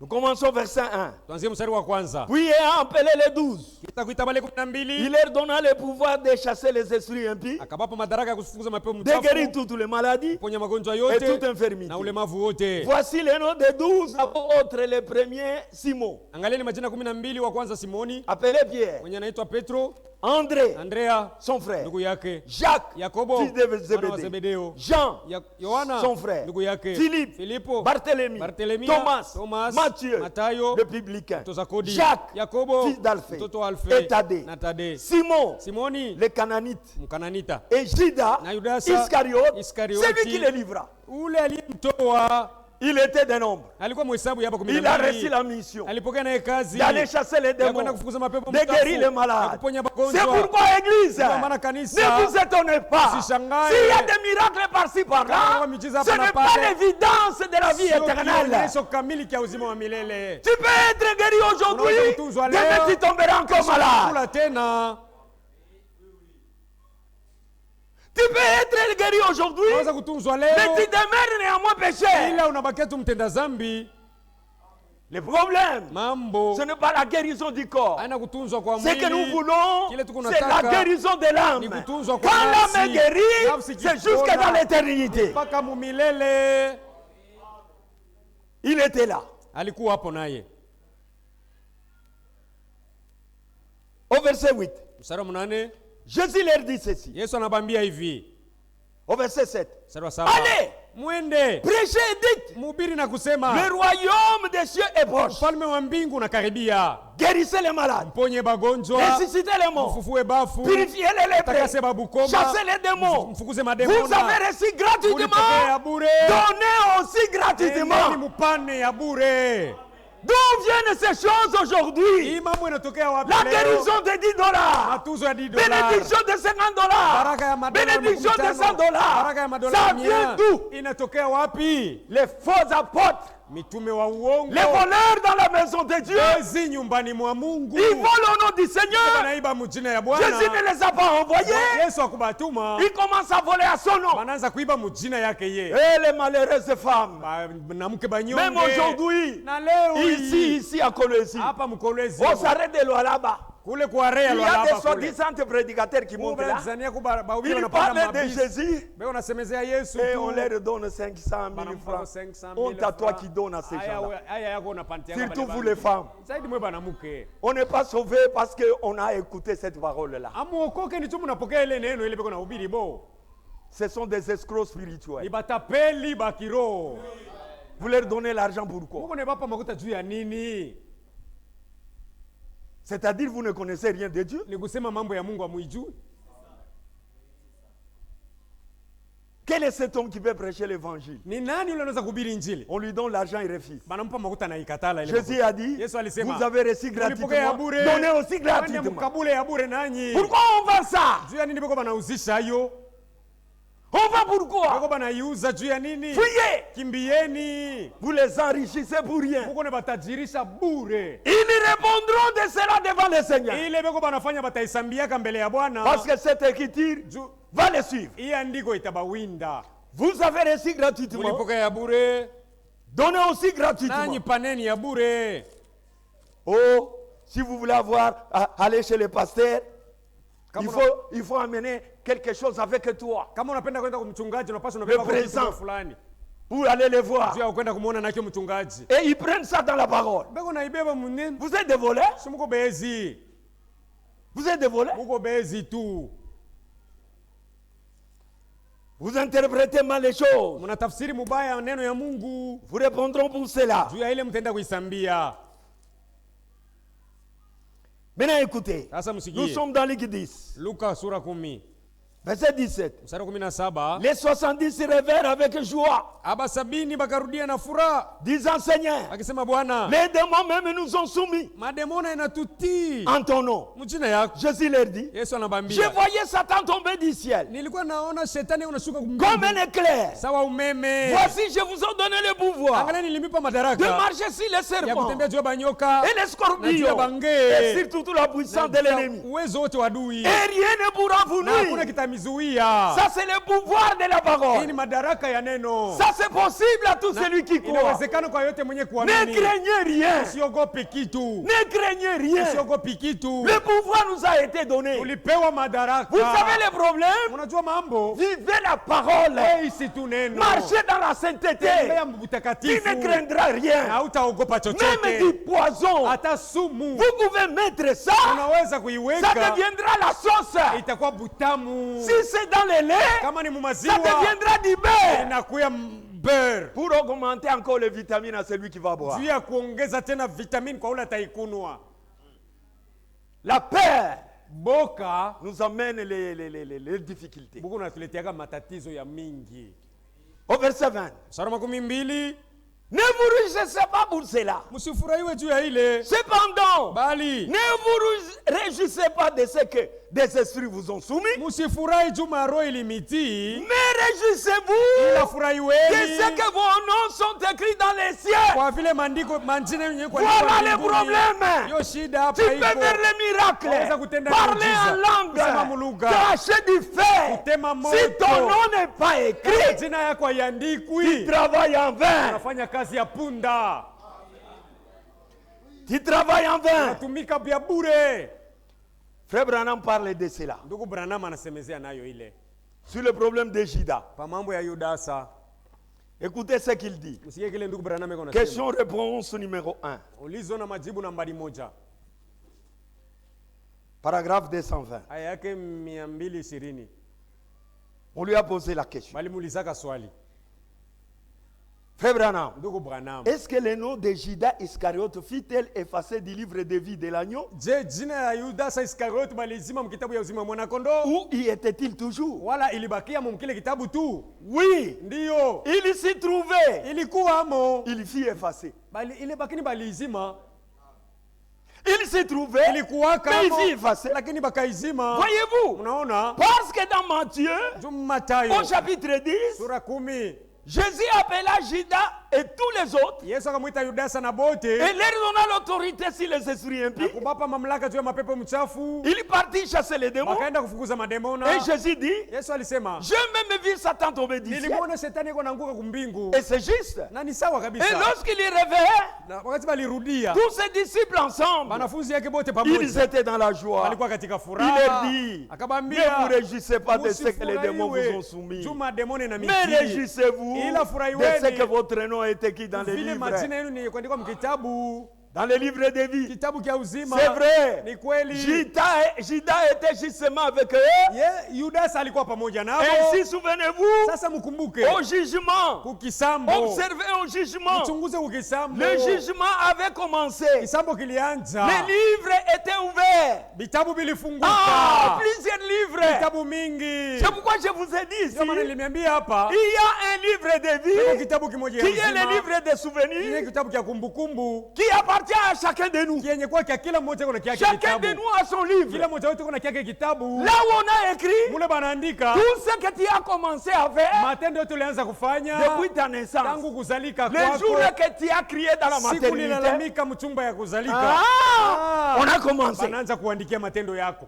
Ta vie tout entière. Maisha yako yote. Les souvenirs sont là. Kumbukumbu iko mkitabu yako. Les mal Mabaya et les biens na mema sont là. yamo mkitabu yako. Comme vous ne croyez Sasa pas, unakatala kuamini. on vous jugera Takusambisha selon ce qui est écrit dans kufuatana la na livre. kuandikwa mkitabu yako. Tout ce que tu as fait la nuit, Yote ulifanya usiku. c'est écrit. Yenye kuandikwa Parce mkitabu. que le Seigneur, Sababu Bwana la nuit, wake usiku c'est le jour. ni sawa mchana. Le jour, Mchana c'est le ni nuit. sawa usiku. Il voit tout. Haiko naona yote Dans la parole de Dieu, ndani ya neno ya je Mungu. crois c'est un proverbe. Nazania ni mkitabu wa Mithali. Le Seigneur dit, Bwana anasema le souffle de l'homme, kupumzika kwa mtu c'est une lampe de l'éternel. ndio mwangaza yake wa milele iko naona mzuri. Fashi yote wiko. Partout tu te trouves. Kama unapumzika, Si tu respires, tu ni aspires. moto unamwangaza Mungu. Donc tu éclaires Dieu. Pale uko naiba, Lorsque tu voles, en unamwangaza respirant, Mungu, ah yeye ule uko naiba. Dieu te voit clair que tu voles. Mungu mulunsonga na Tu mwanamke. es dans les efforts avec une femme. Unaficha mangiza. Vous vous cachez aux ténèbres. Mais Dieu vous voit clairement lorsque vous Bon, vale, respirez. meko pale. Les voilà. Il est inscrit dans les livres. Fuyez! Kimbieni. Fuyez le mal! Kimbieni mabaya. On écrit ça. Beko banaandika yote. Tu seras jugé Utasambishwa d'après ce qui est écrit dans les livres. kufuatana na kuandikwa mkitabu yako. Qui veut que ses actions soient effacées? Nani anataka matendo yake izimishwe? Que Dieu bénisse. Mungu amibariki. Le seul moyen Namna moja tu pour que vos tu actions matendo soient yako effacées, izimishwe. il y a un moyen. Kuna namna moja. Il y a l'encre spéciale Kwa dawa ya qui va annuler toutes ces choses. kuondoa vyote. C'est le sang de notre Ni Seigneur damu ya Jésus-Christ. Bwana wetu Yesu Kristo. Quand vous croyez Ukiamini, de tout votre cœur, vous vous repentez, Tatubu. Dieu efface. Mungu anazima Il yote. efface. Anazima Ce yote. matin, Yesu ya leo. Soyez effacés. Uzimishe Que vos makosa. actions Matendo soient yako effacées. zimishwe. Croyez. Amini. Croyez. Amini. Ce jour-là au calvaire. Siku ile pa Kalvari. Ce jour-là au Siku ile calvaire. pa Kalvari. La Bible dit Biblia inasema la condamnation hukumu qui nous a été adressée. ile ilitupewa. Les actes de la condamnation Tendo ya hukumu qui a été dit. ile iliandikwa. Bate. Bate. Voleur, Mwizi. menteur, Mungu. tu es condamné. Hukumu Cet inahukumiwa. acte-là, Ile tendo. chacun de nous l'avait. Kila mmoja wetu alikuwa Chacun nayo. de nous Kila l'avait. mmoja wetu alikuwa Cet nayo. acte de condamnation, Ile tendo ya hukumu. ce jour-là au calvaire, Ile siku pa Dieu Kalvari. l'a déchiré. Mungu alipasua. Dieu l'a déchiré. Mungu Dieu l'a alipasua. déchiré. Mungu Il a aliondoa. jeté ça Tupa. dans la mer de Bahari l'oubli. ya kusahau. Croyez, Amini. croyez. Amini. Ton nom Jina yako. est dans le livre de vie de l'agneau. Kitabu ya uzima ya mwana kondoo. Les ennemis, Mateule. ils ont une vie particulière. Beko na maisha ya upekee. Ils se laissent Beko conduire na jachilia dans toute kuongozwa la parole de Dieu. na neno yote ya Mungu. Écoutez ce que notre bien-aimé frère dit. Usikie kile mpendo wetu Frank yako anatuambia. Oh, je suis Élie, je suis... On ne refuse Niko pas. mteule, niko mteule. Atukukatalie. Mais on verra Utaona quelle vie tu mènes. ni maisha gani uko naishi.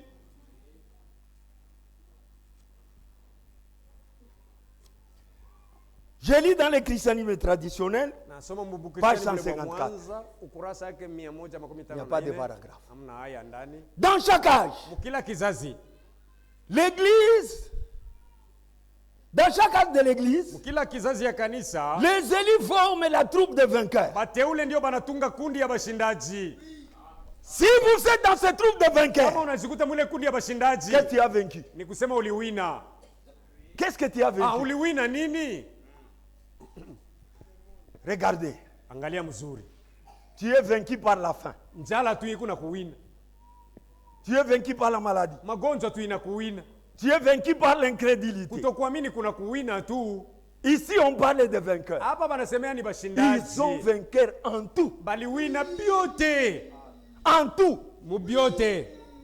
Pour être dans cette troupe de vainqueurs, Kujikuta mwile kundi ya bashindaji, tu vas vaincre sur toute la ligne. unapasha kuwina mambo yote. Sur toute la ligne. Mambo yote. Jusque là, mpaka na hapa tu as des ennemis. ungali na badui mu Tu es maisha. vainqueur encore. Uko mshindaji munini? Jusque là, Na hivi leo. tu ne veux pas parler à l'autre sœur. Haupate Tu es kuzungumza vainqueur na en dada toi. mwingine. Uko mshindaji munini? Si tu es incapable de vaincre, Kama huwezi kuwina, tu n'es pas dans la troupe de vainqueurs. mkunja bashindaji au namo. Ce vainqueur, Aba bashindaji. lequel hérite de tout conformément aux promesses faites dans les lettres aux églises. Benye beko banariti kufuatana na vyote benye kuandikiwa mabarua kwa makanisa, malako yote. Les appelés Benye kuitwa abo. croient en effet que Jésus-Christ Banaamini tu kusema Yesu Kristo est leur sauveur ndiye personnel. mwokozi wao wa pekee. Mais Lakini il ne se laisse pas conduire dans toute la vérité. hajachili yake kuongozwa na kweli yote. Regardez la position des appelés. Angalieni pale benye kuitwa banasimamia. Ils sont appelés, Banaitwa tu mais ils ne suivent pas Christ lakini bamfuatake dans tout Kristo. ce qu'il dit. Mkiote Kristo atabambia. Ils sont en train de choisir. Beko banachagua ile banataka. Mais ce n'est pas comme ça avec les élus. Lakini sivyo pamoja na bateule. Les élus, Bateule abo. la parole de Dieu, Neno ya Mungu pour kwabo eux c'est un commandement. ni amri. Amen. Pour eux c'est un commandement. Kwabo ni agizo, oda. Ils ne se laissent pas conduire dans toute la vérité. Bakuitwa bachachileke kuongozwa mkweli yote. À cause de cela, Juu ya ile tu. ils ne peuvent pas être amenés à un parfait accord avec la parole de Dieu. Hawawezi kufikishwa pa masikilizano kamilifu na Mungu. Leur nom se trouve dans le livre de vie. Majina yabo iko tu mkitabu ya uzima. Alors au jugement dernier, Sasa kuile mahakama ya mwisho ils seront kisambo reçus dans le royaume. batapokelewa tu mufalme.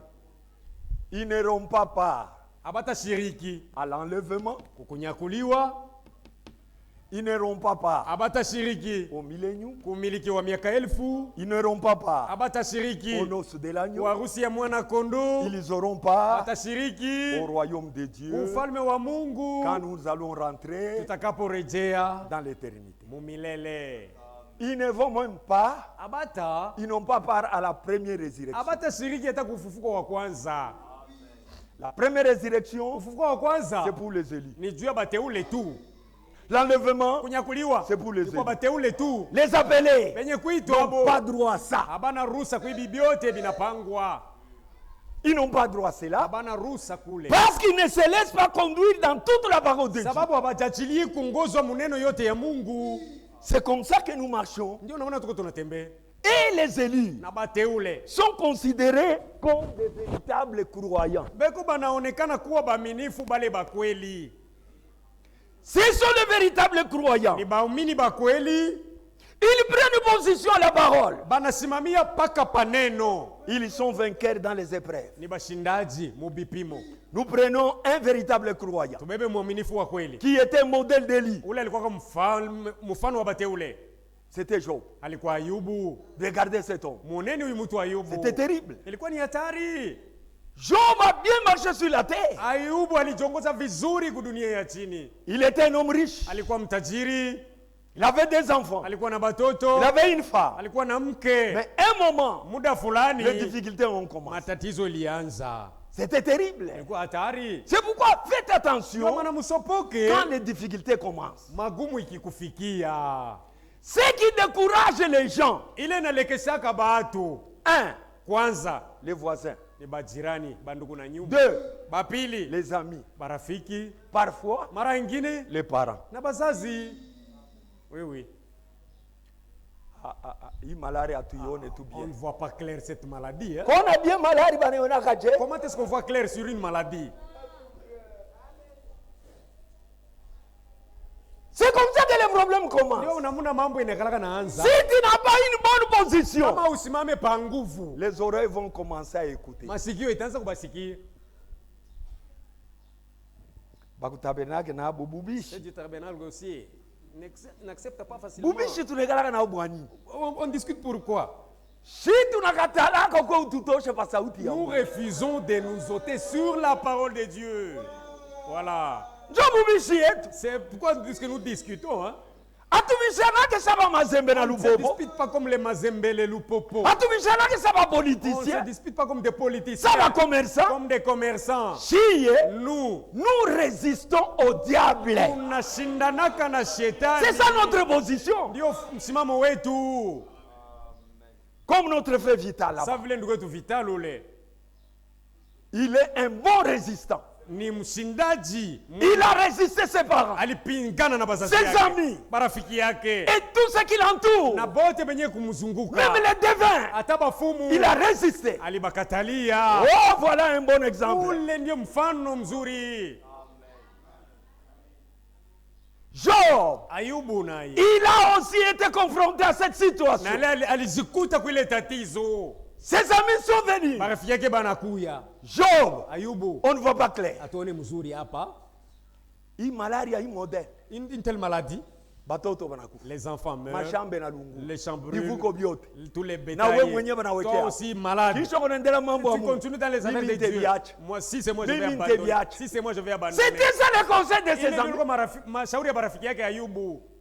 Les gens des églises. Batu ya makanisa. Ce n'étaient pas des païens. Haikuwa bapagano. Les Eliphaz, Ba Eliphaz. les Éhou Elihu. et les autres Na là bale n'étaient pas bengine, des païens. hapakuwa C'était des bapagano. croyants. Balikuwa ni baumini. Les croyants des églises. Baumini ya makanisa. Mais ils étaient devant un ennemi de Dieu. Ile balikuwa mbele ya mteule wa Mungu. Job dit a péché en secret. Ayubu, pengine kupembeni ulifanya zambi. Dis-nous dit a péché. Kwambie tu wazusha kukotola. Frère, Bandugu, mwache le mambo. abandonner c'est ça. Mtu analukula Quelqu'un tombe mambo ya malade. kwanza Le problème ulitenda dhambi. oh, tu as commis un péché. Qui t'a dit ça? Nani alikwambia vile? Qui t'a dit que toute maladie, c'est le péché qui entraîne ça? Nani alikwambia kusema magonjwa yote yanatoka pa kuzambi? Alors Job avait péché. Kumbe Ayubu naye alitindaka zambi. Job a dit, Ayubu alisema, ce que vous dites là, bile mwe Mungu nasema. moi je ne crois pas. Mimi siamini, sibijui. Job était attaché à Dieu. Ayubu alikuwa mwenye kuzingatia Mungu. Il s'est examiné. Alijangalisha. Il a vu qu'il n'avait rien à faire. Anaona kusema sikuwa na nkosa. Il n'a pas même condamné Dieu. Hakumhukumu hata Mungu. Ce n'est pas Dieu qui était le meneur de ce problème. Haikuwa Mungu alianza ile mambo. C'était le diable. Ilikuwa shetani. Dieu a permis seulement. Mungu alimruhusu tu. Mais le malheur ne venait pas de Lakini Dieu. ile taabu C'est haikutoka pourquoi kwa même Mungu. aujourd'hui, Kama na hata leo, Dieu veut permettre que les choses mauvaises mambo arrivent. mbaya ikufikie. Ne t'inquiète pas. Usitompole. Tu n'es pas le premier. Hauna wa kwanza. Tu ne seras pas le Na dernier. utakuwa wa mwisho. Tant que nous sommes dans ce monde Muda wote tungali et mwili dans ce ulimwengu, corps, na nous mwili serons toujours confrontés à des tutakuwa difficultés. napingana mpaka na Il n'y matatizo. a pas de repos sur la terre. Hakuna mapumziko kudunia ya chini bana. C'est ce que j'ai dit toujours avec ma femme. Kile naambiaka mke wangu kila mara. Je ne vois pas même l'envie de vivre. Sina hata na hamu ya kuishi tena. Frère, je ne vois pas l'envie de Sione vivre. hata hamu ya kuishi. Et ce jour ici, je lui dis, Hii masiku mimi namwambiaka, la nuit ne fait pas long, busiku abukawie tena. la journée ne fait pas long. Mchana ikawie tena. Il dit non, non, toi tu vois, on a traîné. Non, non, on n'a pas traîné. Il y a quelque chose qui se pointe au devant là-bas. Mambo iko mbele huko awali. Frère, il n'y a rien dans le monde. Hamna kizuri tena mdunia ndugu yangu. Vous payez les études. Unalipa ada ya Demain, c'est la masomo. facture de l'hôpital. Kesho ni Vous terminez la facture de Unamaliza na l'hôpital. Ta hospitali. femme te dit la farine est Anakuambia, épuisée. bunga hamuna. Vous achetez la farine. Bunga. On vous dit qu'il y a des quelque part. Mais ce monde, où est-ce que nous Dunia allons? hii tuko naenda nayo wapi? Erreur! Eri. Erreur! Eri. Ceux qui aiment l'avènement du Wenye wanapenda Seigneur. kuja kwake Bwana. Il n'y a rien dans ce monde, Hamna frère. kitu kema tena mdunia ya chini. Aimez le Seigneur. Pendeni Bwana. Croyez-le. Mwaminieni. Nous allons rentrer dans les repos. Tutarudia mu mapumziko. Job, Ayubu il n'a pas condamné quelqu'un. akumtwika mtu mambo. Il a dit, Alisema tu Dieu a donné, Mungu alileta. Dieu a repris. Tena anabeba. Que son nom soit Jina loué. yake sifiwe. Full stop. Mais ses amis Marafiki yake n'ont bo pas resté jusque-là. abakubakia pale. Ils ont poussé. Banamsukuma Ils tena. ont poussé. Anaendelea tena. Et là, Frère Branham dit quelque chose Pale ndugu Branham anasema hapo kitu moja qui m'a vraiment fait du bien. ilinigusa moyoni kabisa. Attends, je vois ça. Mvumilieni Je niangalie. n'avais pas noté. Sikuandika. Ah, c'est ici, dans 3 sauts des croyants. Mhubiri inaitwa aina tatu ya bamini mini.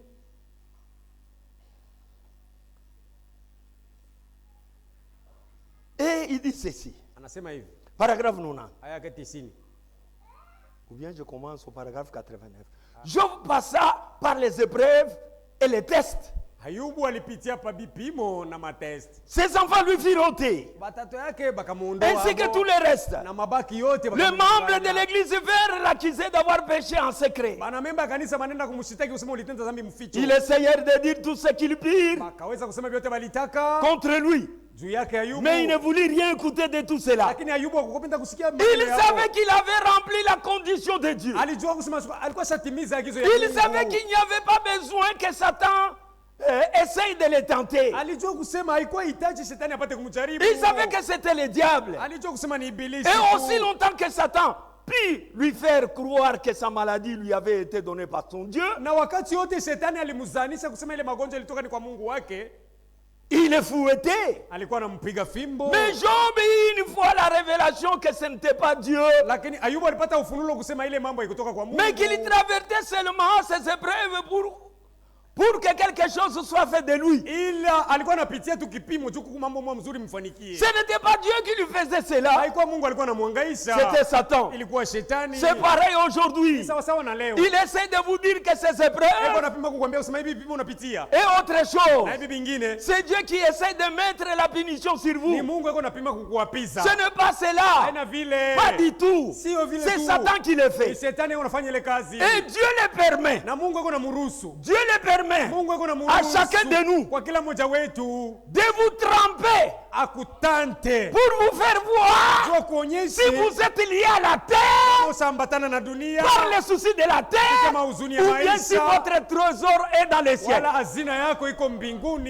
Voilà ce que Dieu fait. Les épreuves viennent nous faire voir si nous sommes liés à la terre ou si notre trésor est dans les cieux.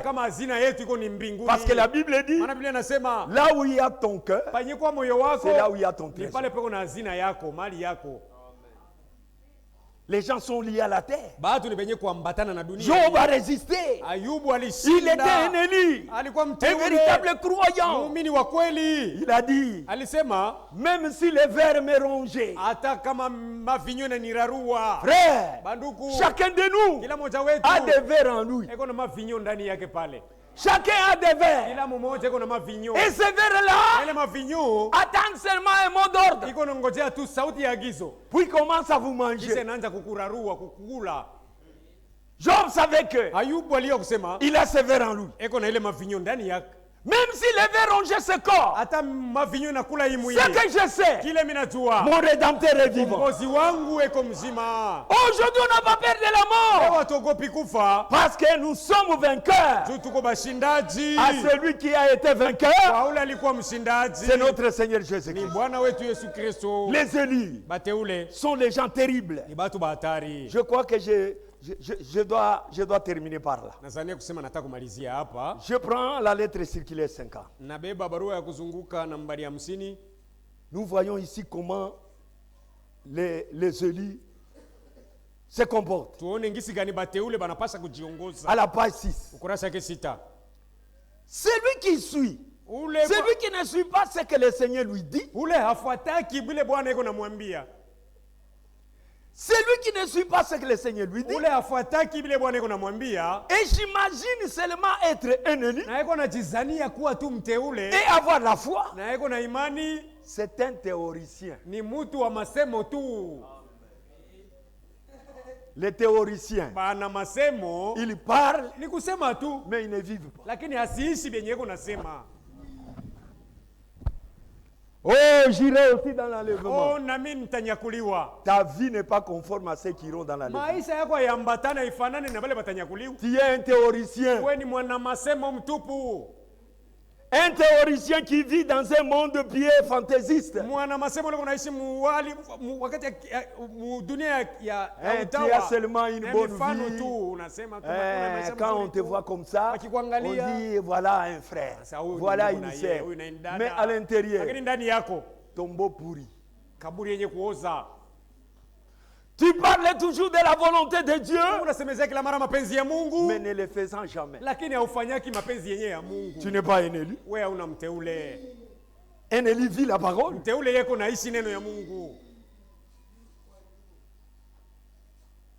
C'est vrai. Ni kweli. Abraham, Jésus a dit, Yesu alisema, si vous êtes mes amis, kama mko barafiki yangu, faites ce que je vous commande. kumbe fanyeni kile niko na miamuru.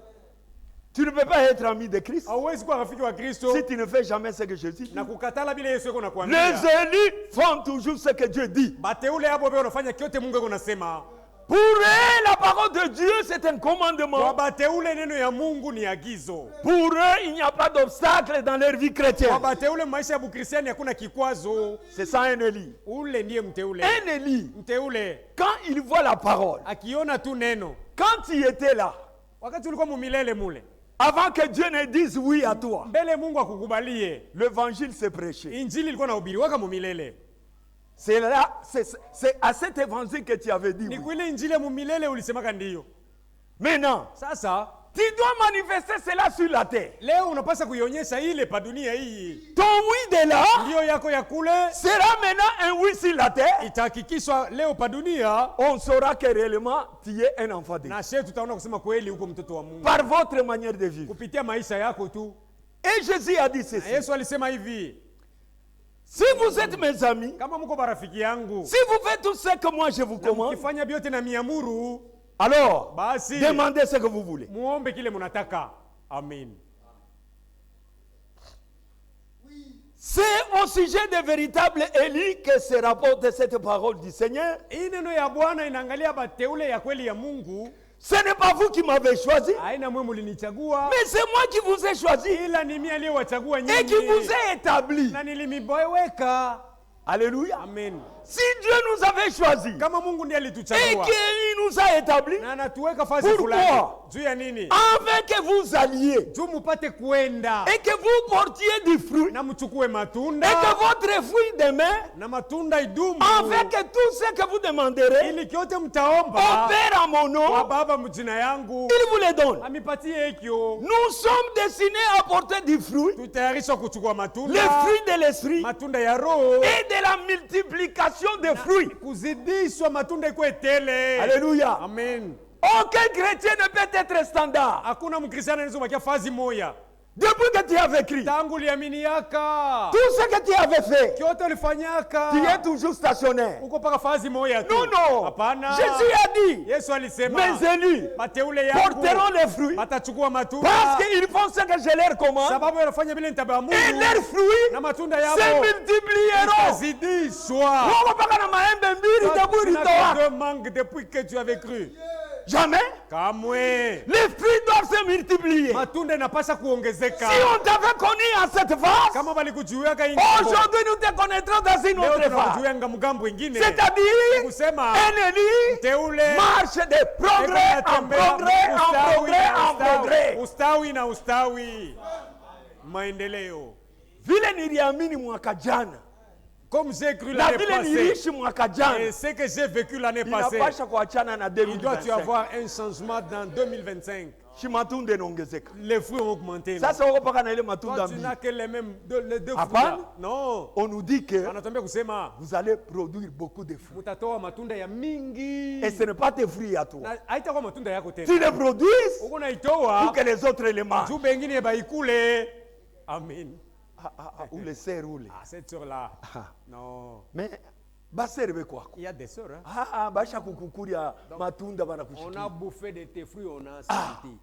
Les œuvres, Matendo. c'est ça les fruits. Ndio matunda. Les élis Bateule. emportent. Beko na matunda. Ils ne sont pas stationnaires. Habana fazi moya. Les appelés, Benye kuitwa.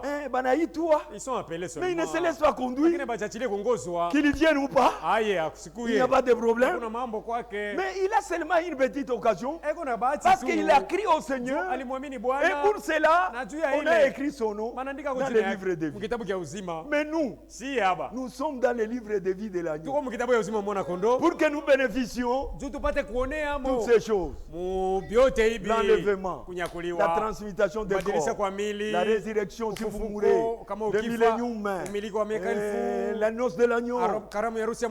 Ça c'est vous les élus. Et les élus, dans chaque âge, quand ils voient la lumière pointe dans leur âge, comme au temps de Nathanaël, comme il était un Élie, la parole de l'heure de ces temps-là, qui était devenue manifeste en Jésus-Christ, a appelé les élus à les reconnaître. Il a dit, Seigneur, tu es le Messie.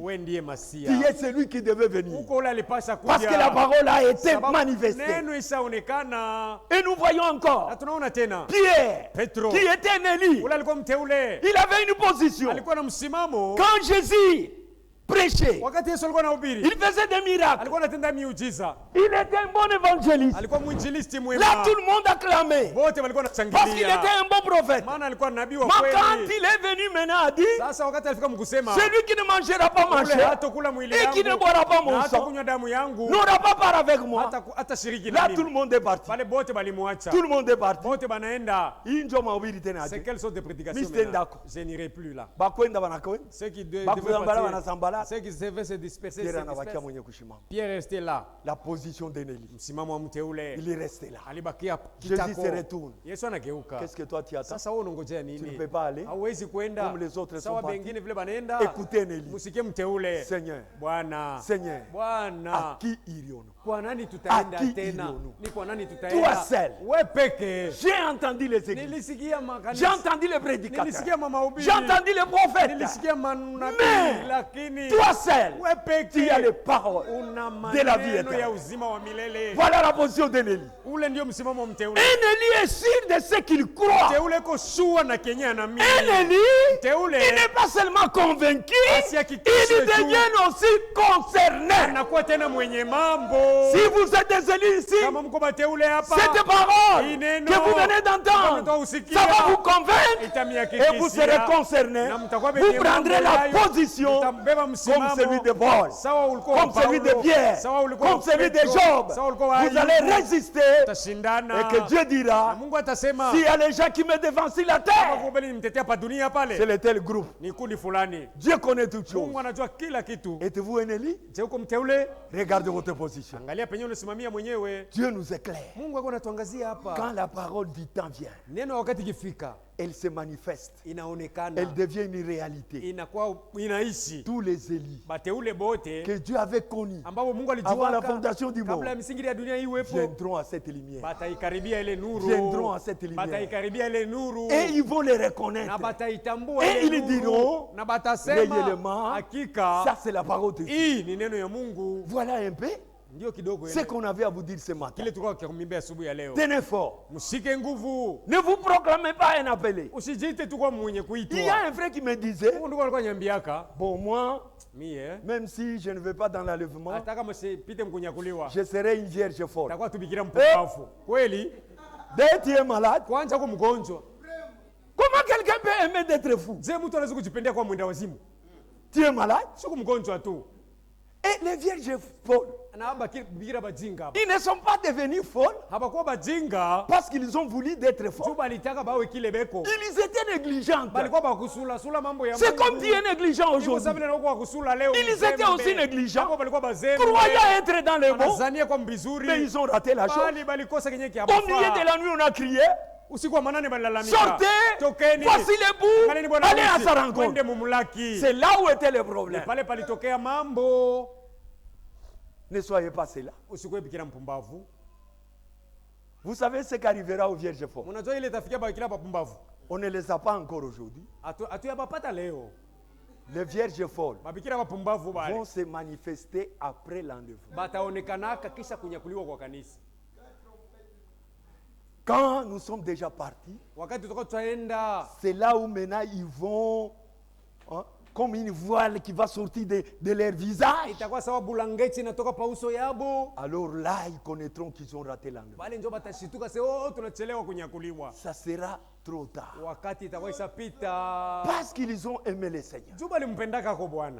Ils ont vécu aussi une vie presque normal, bali siku karibu maisha yenye kuwa sawa, ils prendront la décision. Babo batajibambia mpango. Et Dieu viendra maintenant les secourir. Mungu atakuwa kubasaidia sasa mpango wabo mule. Parce qu'ils vont mourir comme martyrs. Juu batakufa sawa mashahidi. Ce ne sera pas une mort facile. Haitakuwa lufu lwa teke. On va commencer à les égorger. Batanza kubachinja. Les autres les jeter dans le feu. Pengine batabatupa momoto. Peut-être on partir au lion. Pengine banabatupa chakula kusimba. Mais ils ne céderont pas.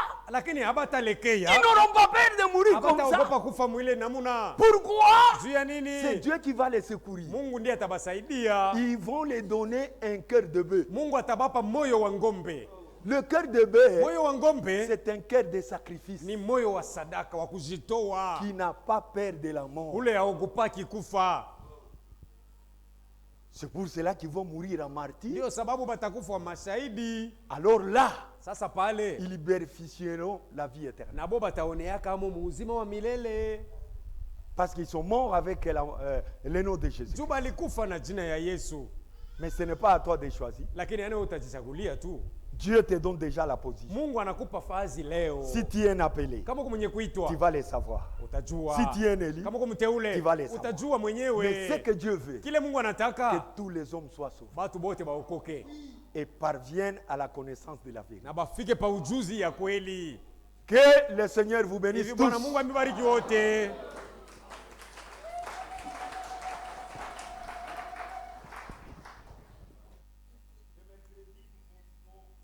Sur l'ordre dans l'église. Kazi tatu tutaendelea kuhubiri juu ya usawa ndani ya kanisa. Au président. Tunarudisha mimbali kumwanzilishi.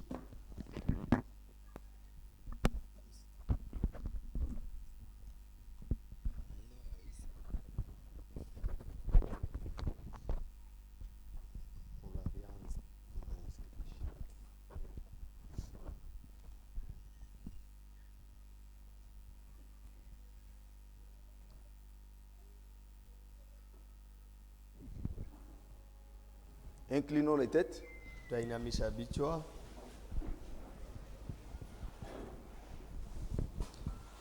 Bien-aimés frères, bien-aimées sœurs, ce n'est pas pour rien que Dieu envoie ses serviteurs.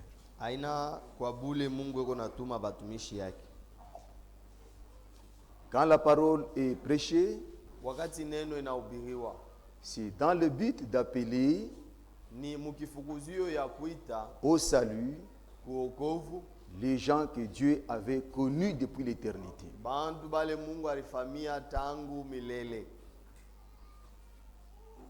Lorsque la parole est prêchée, quand cela touche votre cœur, en tant qu'élu, vous devez réagir. C'est pourquoi nous demandons à l'assemblée, s'il y a quelqu'un qui demandait des excuses, chaque fois que l'invitation par l'évangile lui parvenait,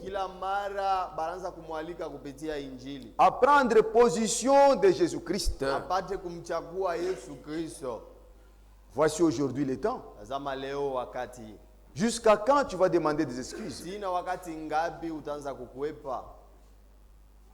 Parce que la vie ne t'appartient pas. Parce que les jours ne t'appartiennent pas. Dieu veut que tout le monde parvienne à la connaissance de la vérité. Qui est Jésus-Christ? Qui est la parole? Pour être ramené à la repentance. Afin que tu sois sauvé. Ça, c'est le souhait de Dieu. Mais tu ne fais que demander des excuses. Voici encore l'invitation ce matin. Jésus t'appelle par la parole afin que tu sois sauvé et que ton nom soit inscrit dans le livre de vie de l'agneau pour toujours et que tu aies une véritable assurance.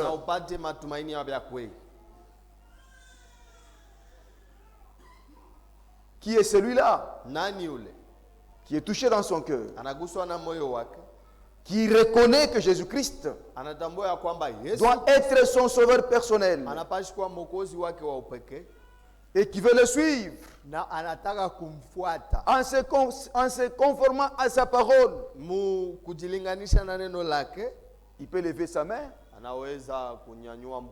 Nous irons le baptiser dans beaucoup d'eau en son nom pour la rémission de ses péchés. Et le Seigneur le bénira. Réagissez si vous êtes là. Aujourd'hui, c'est le jour du salut. Ne ramenez pas à demain ce que tu peux faire aujourd'hui. Cherchez premièrement le royaume des cieux et sa justice. Soyez en ordre avec Dieu. Ne restez pas un pécheur. Quelqu'un qui rejette toujours la parole. Qui rejette toujours. Qui rejette toujours. Mais un jour, il ne faudrait pas que ce soit malheureux pour toi. Crois le Seigneur. Maintenant même, il va te sauver. Il n'y a personne parmi nous. Que Dieu vous bénisse. Si nous tous, nous sommes baptisés, gloire au Seigneur. Maintenant, nous allons remercier le Seigneur. Parce que ce que nous sommes, ce n'est pas un produit de hasard. Ce que nous sommes, le Seigneur nous avait connus depuis l'éternité. Dieu est venu à la recherche de ses enfants perdus. Ce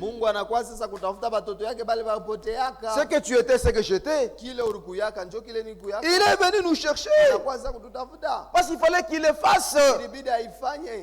Dieu ne peut pas sauver quelqu'un qui n'était pas dans son programme. Tu es là, tu as cru la parole, tu aimes la parole. Et l'assurance que dans le programme de Dieu, tu y étais, frère. Et Dieu va terminer avec toi son programme. Demandons à Dieu de nous aider, de bien nous conduire, comme des élus. De nous conformer à sa parole, d'être obéissant à sa parole.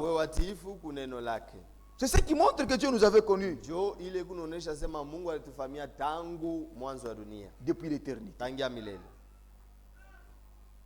Soyez heureux parce que vous êtes dans le programme avec Dieu. Vous n'avez pas cru parce que quelqu'un vous a appelé. Vous avez cru parce que Dieu vous connaissait depuis l'éternité. Quelle grande joie! Quelle assurance! Vous devez connaître pourquoi vous croyez.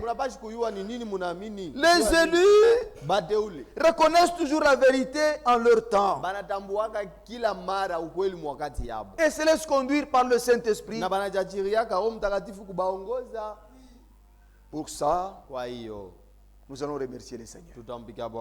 Exprimer toute notre reconnaissance. Si vraiment vous êtes un élu, vous allez sentir comme moi je le sens ici. C'est une grande joie lorsque l'âme d'un élu reçoit la parole véritable. C'est une grande joie comme si on possédait tous les trésors du monde. Vous devez sentir ça. Parce que la parole est éternelle. Parce que nous sommes dans le programme avec Dieu. Que Dieu soit loué. On va chanter un cantique. Chakutumaini sina. C'est moi qui demande ces cantiques. Ces collections, c'est quoi? Ni collection de cantiques. Oui. Ok.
Remercions le Seigneur en ayant cette assurance que Dieu qui a commencé ce programme avec nous.